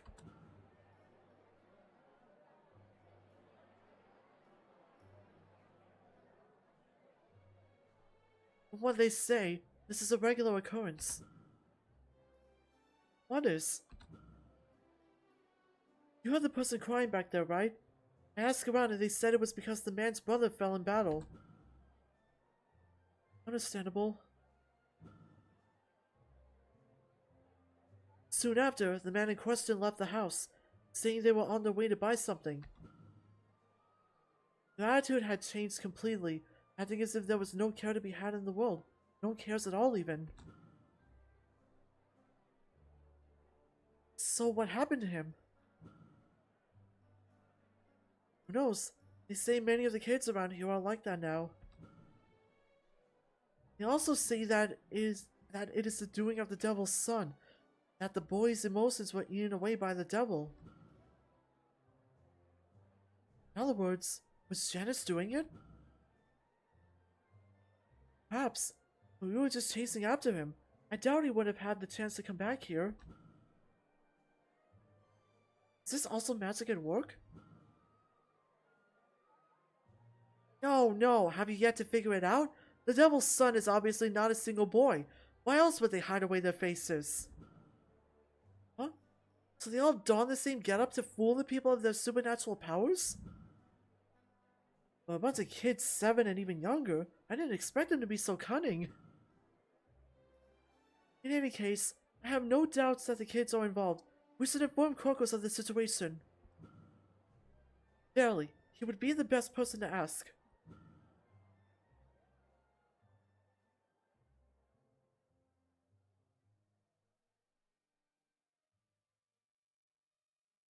Crocus, you here? Oh. The two of you look awful. What in Puna happened? It's a long story.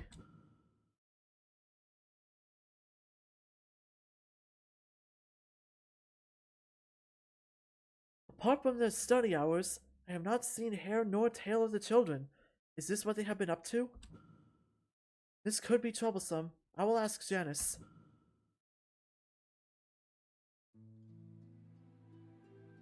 I don't know anything, mister. It's written all over your face. But I will still ask. I need to know. What have you done? Me? No need to resist, little one. This magic will make you want to tell the truth, so just let it do its work. We just want to help those people! Little one, you're in a lot of trouble. Why would you go to such lengths? Because... Aren't those people so sad? There were so many bad things happening. We didn't want them to be so sad. So when you taught us to use spells together, we wanted to make them happy again. Janice, I also taught you to not use your magic on other people irresponsibly. I urged you not to. You've yet to grasp what you're controlling. No wonder you've made people's emotions disappear. And those who see what you do will see nothing but the pain you've caused. Helping will never cross their minds.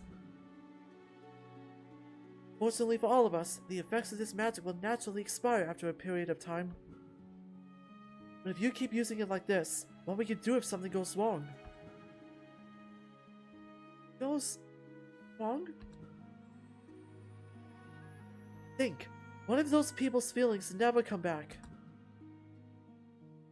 What if they hurt themselves in their stupor, fearless and unfeeling?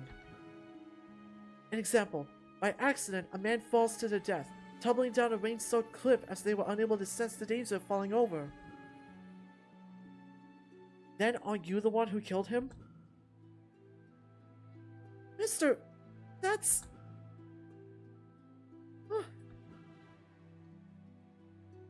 Pogos, you don't have to be so harsh. This is education. Considering the ability they hold, I must teach them this lesson, and teach them well. And then, the magic they used, you said it will wear off after a while. Yes, it will. This kind of magic is not able to last, so don't worry about that part. But it seems I need to teach these children to be responsible before I teach them to be mages. You will soon know the consequences of toying with people and not listening to your mentor. I didn't... Be mentally prepared. Well, it looks like this sorted itself out. Very right. This is my problem to clean up. I will keep a vigilant watch over these children. Tough off and report to the governor, will you? You know what? No, I will go with you. You want to come too? Yes. After all, this time I am also responsible for this embarrassment. Well then. Wait, I almost forgot something important. Dennis, what is the purpose of that mask? Huh? Mister, you said we need to hide who we are outside, so we just... It does not but make you stand out. Please don't wear it again. Alas, we will have to talk about this after we come back. Let's proceed. Alright.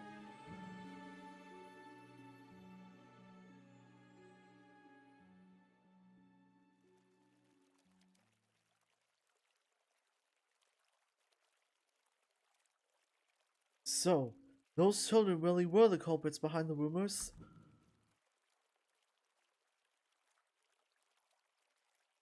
Yes, they were. I promise it will not happen again. That has left me thinking. Yes, I know the implication it makes by asking the children to do this, but our defensive outlook is not optimistic. Before I stated that I will not intervene with the children until they are able to use their magic. Today, it is clear to me that they are able and willing to use it. You are present. You are able to teach them on the field. Am I wrong? I may be bold and without shame, but can I ask those children to use their strength to help the city? Teaching on the field has nothing to do with helping them. Right, I have no right to sugarcoat my shameful words. However, we are in war, and that is a fact.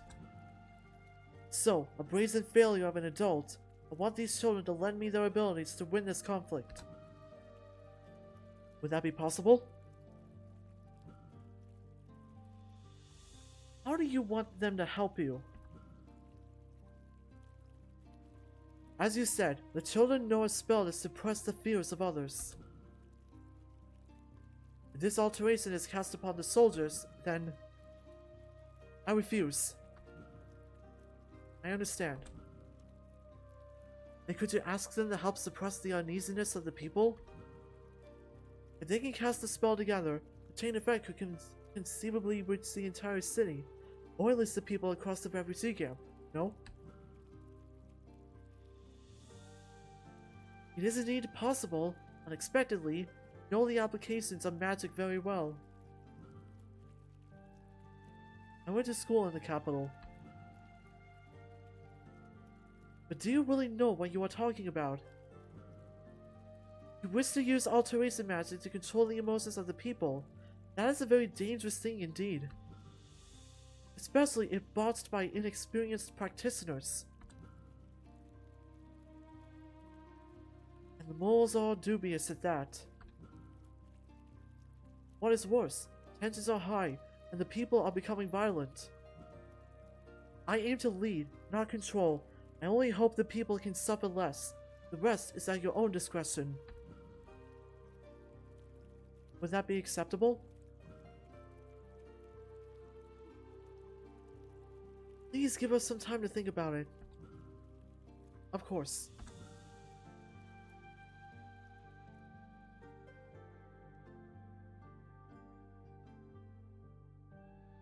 I'm surprised, Demiurgus. All that, and you didn't say a word. I was waiting for the argument to start at any time. Because this is a complex situation.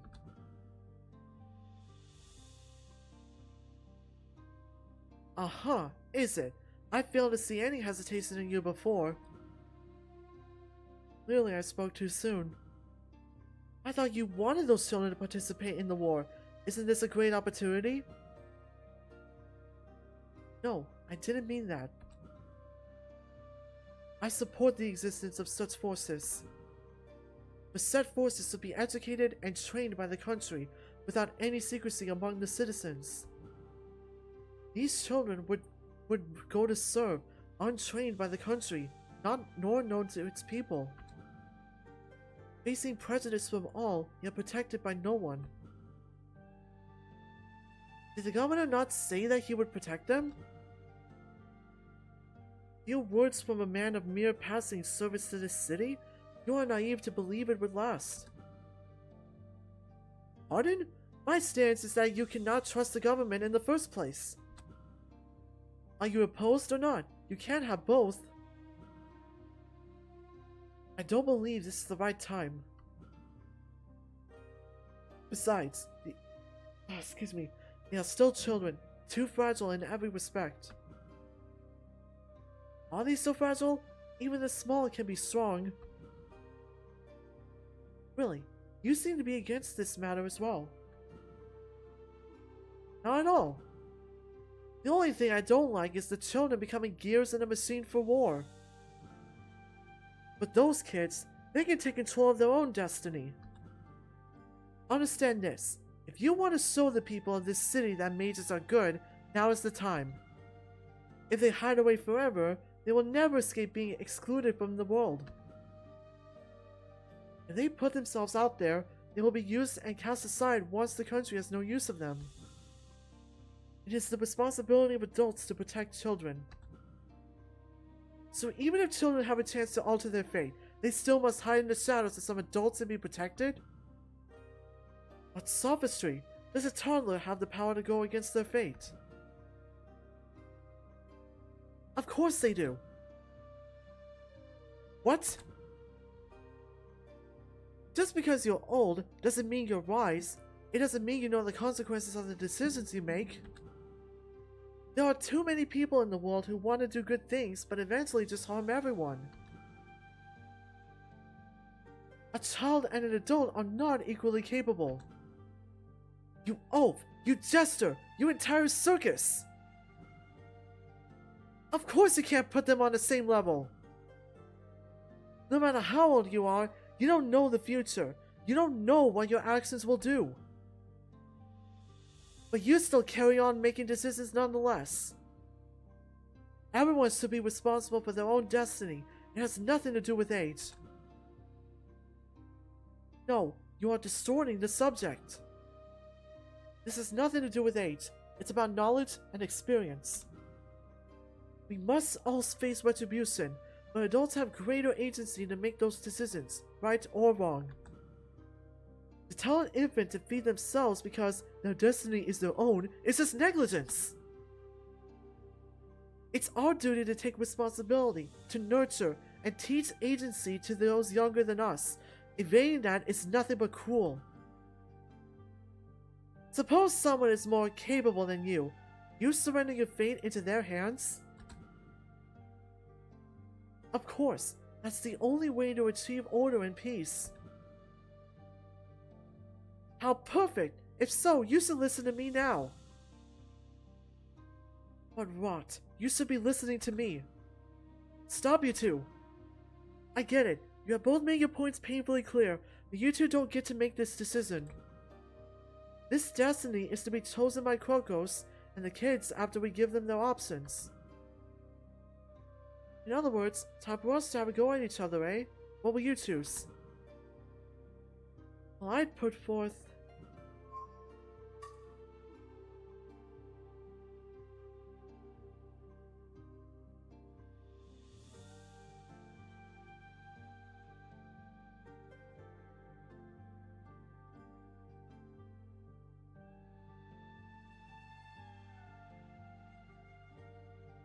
Doing all that song and dance, it was definitely Makari who made the better argument, so we're siding with him.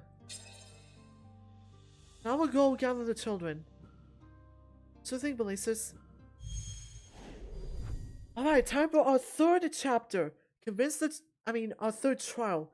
Convince the children to take up the governor's offer. Let's begin.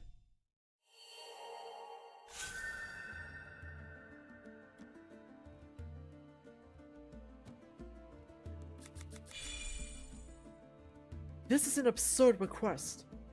A child is not capable of bearing an adult's responsibilities, nor should that be expected of them. Oh, how precious! This is a time of conflict. One must not squander their chances at peace.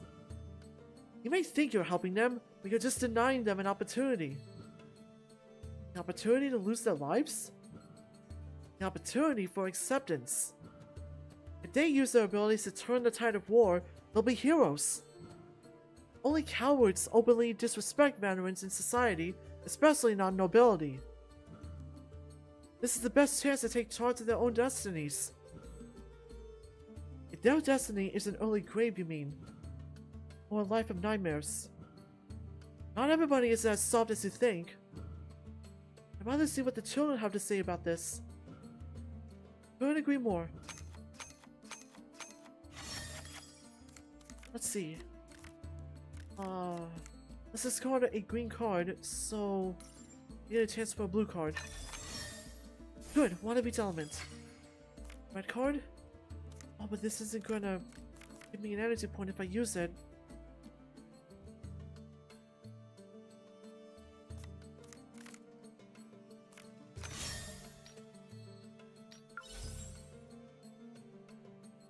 Oh well, removing Makari-Hari's energy will help me.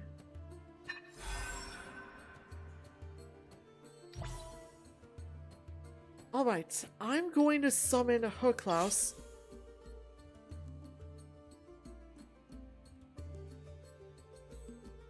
And I'm gonna keep the energy point on him to prevent Velasis from taking him from me right away.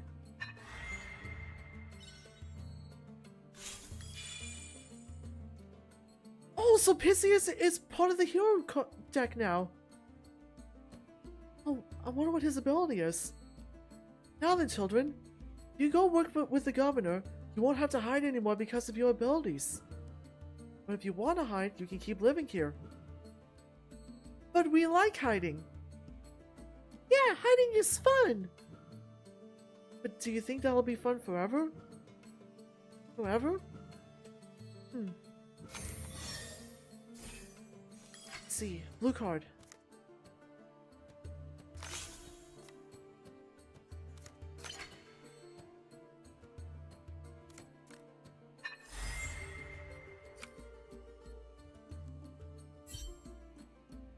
They draw their card last.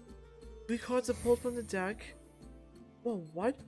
Pick one to keep and return the other 2 cards to the top of the deck in any order.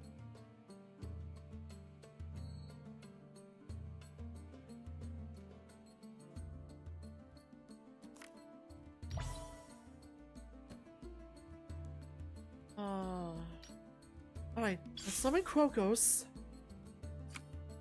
and use his...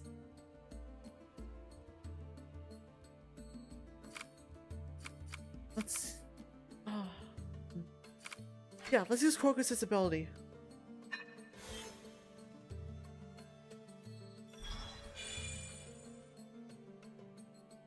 Well, how long is forever? That's cute. He doesn't understand, forever. Long. Even longer than I am old. Ew! I don't want to think about being as old as you. I'm not old! Then prove it. Try and convince us by finding us. How does that prove that we're not old? It appears this is a competition now. I'll do my best. So we're playing hide and seek while having a debate. That's hilarious.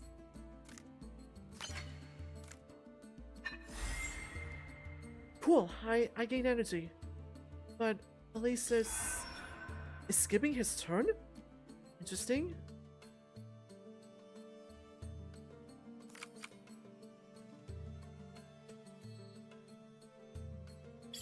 I'll give 1 energy point to Herklaus and activate his effect.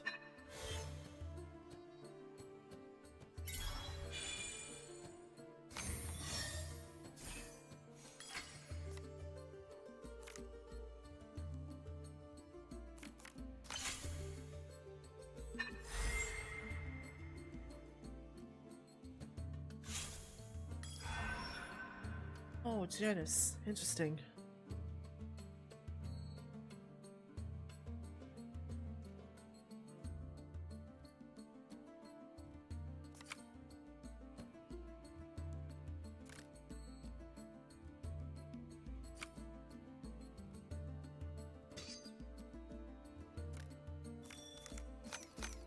You know what? I'm in a good position to do this.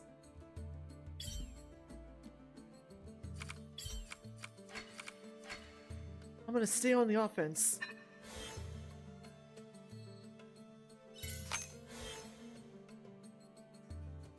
I'm gonna take Valises' hand and deal 4 points of damage on his influence.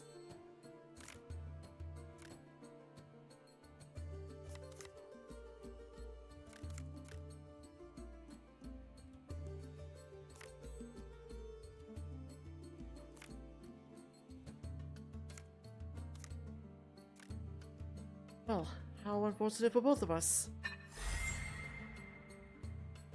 Gotta get rid of these spell cards. Oh, Valises is gonna play defense now.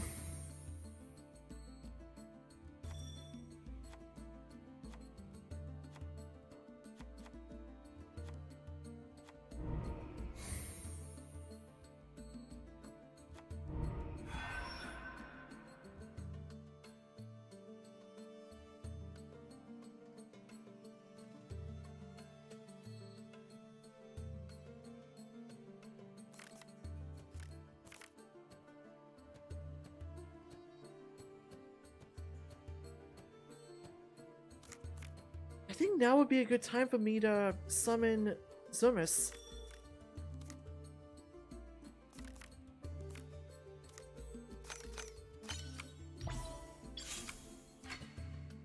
Yeah, let's do it.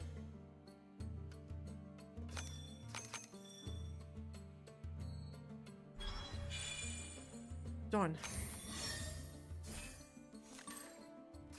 Well, at least I completed this trial. Alright, we're doing good. Oh, disparity activated. Oh, he's trying to steal her class from me.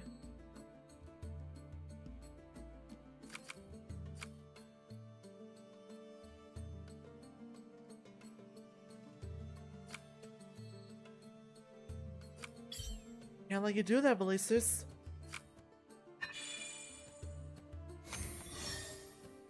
Oh, wait, I knew I should have kept that suit. Wait, maybe I'll be fine.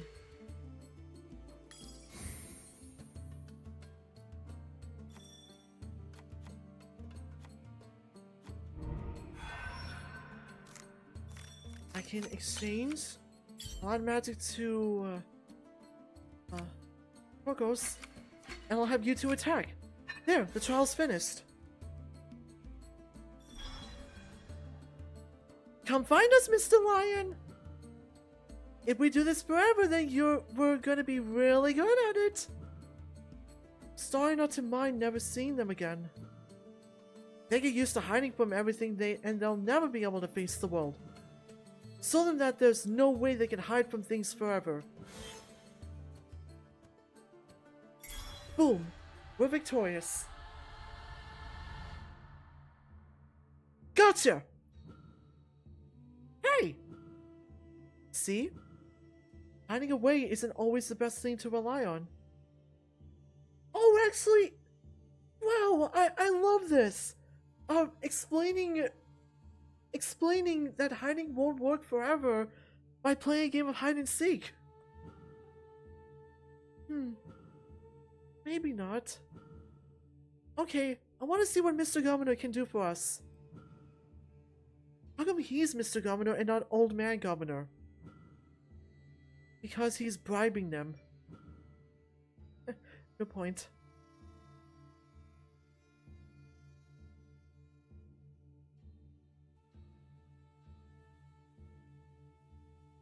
Alright, let's move on.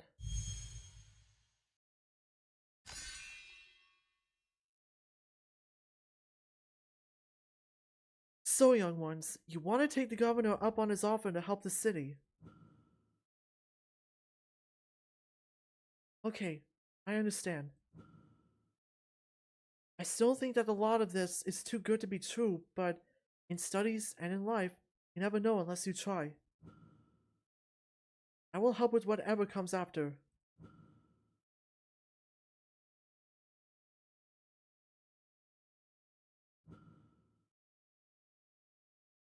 Are you alright, Venus? It's just... There's always this strange smell in this house.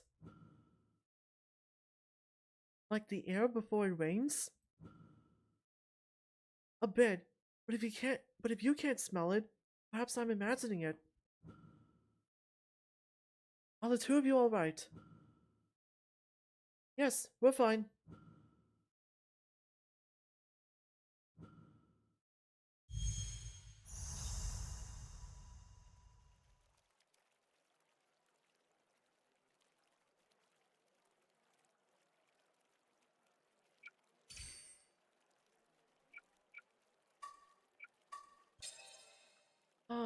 I want to see what our progress is looking like.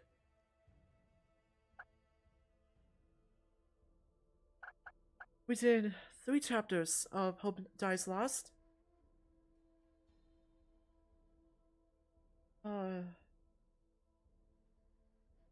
This is a bit of a cliffhanger, but I actually feel like stopping for now.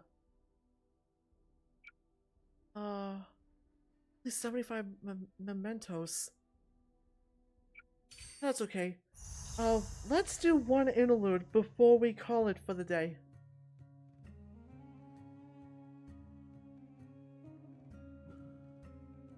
I'm gonna take a break.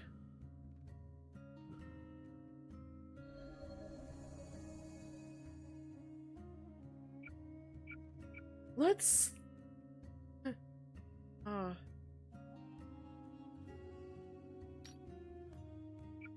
like imagining that before we talk with the governor, we take a break, we take a bath.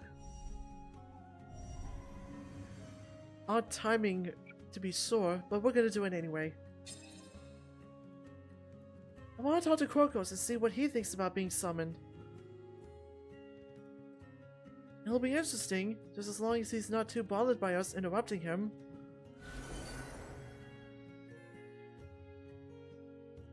And what do you need of me now? Oh? Why are you looking? You two are up to something. Not exactly. So what made you summon a man like me to a place like this, then? We're just here to relax. Just to relax? Then allow me to rise to the occasion. Snow Leopard turns a corner and produces some soft rustling noises.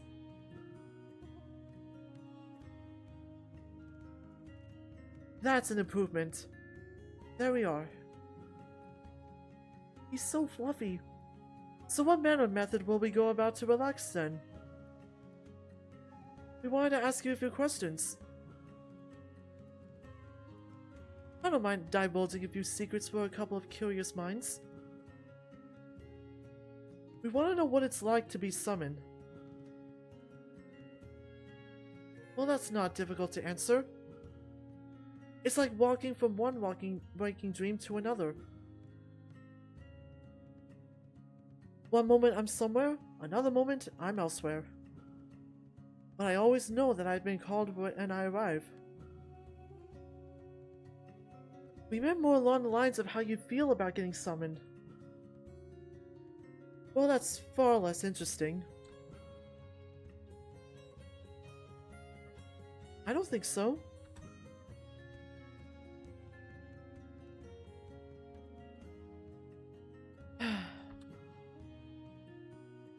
I finish what needs to be done and then get back to my studies. Feelings play a little part in it. I feel grateful that I have earned the honor of being summoned. I feel a sense of fulfilled duty knowing that there will always be something new to learn and teach. And also that I have an avenue to do that forever. So how can I feel anything other than pride for such an opportunity, even if it means that I have to indulge in trivial matters from time to time? So, do you? Well, sure. I experience a broad range of emotions, like you. Unlike you, I've just had a very long time to control them. Makes me wonder what you're feeling right now. Plenty, I assure you. So long as you let us know what those feelings are sometimes. And when all relevant parties are present, I would hope.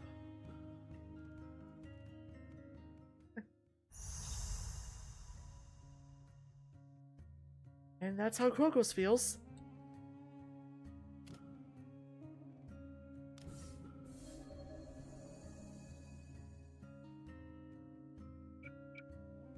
Alright, so next time we do this, we'll have a chat with Circulus.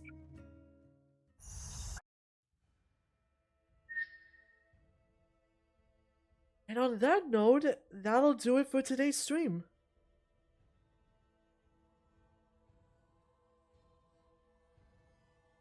Well, thanks again for watching, everyone. Before you leave, let's raid someone. So give me a moment while I look for someone to raid.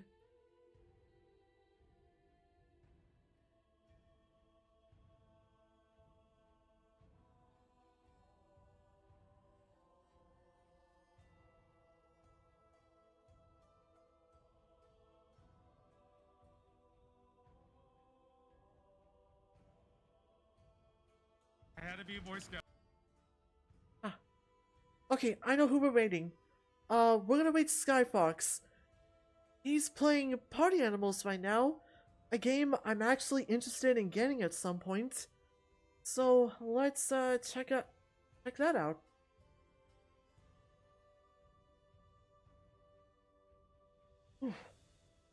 Alright, the raid has begun.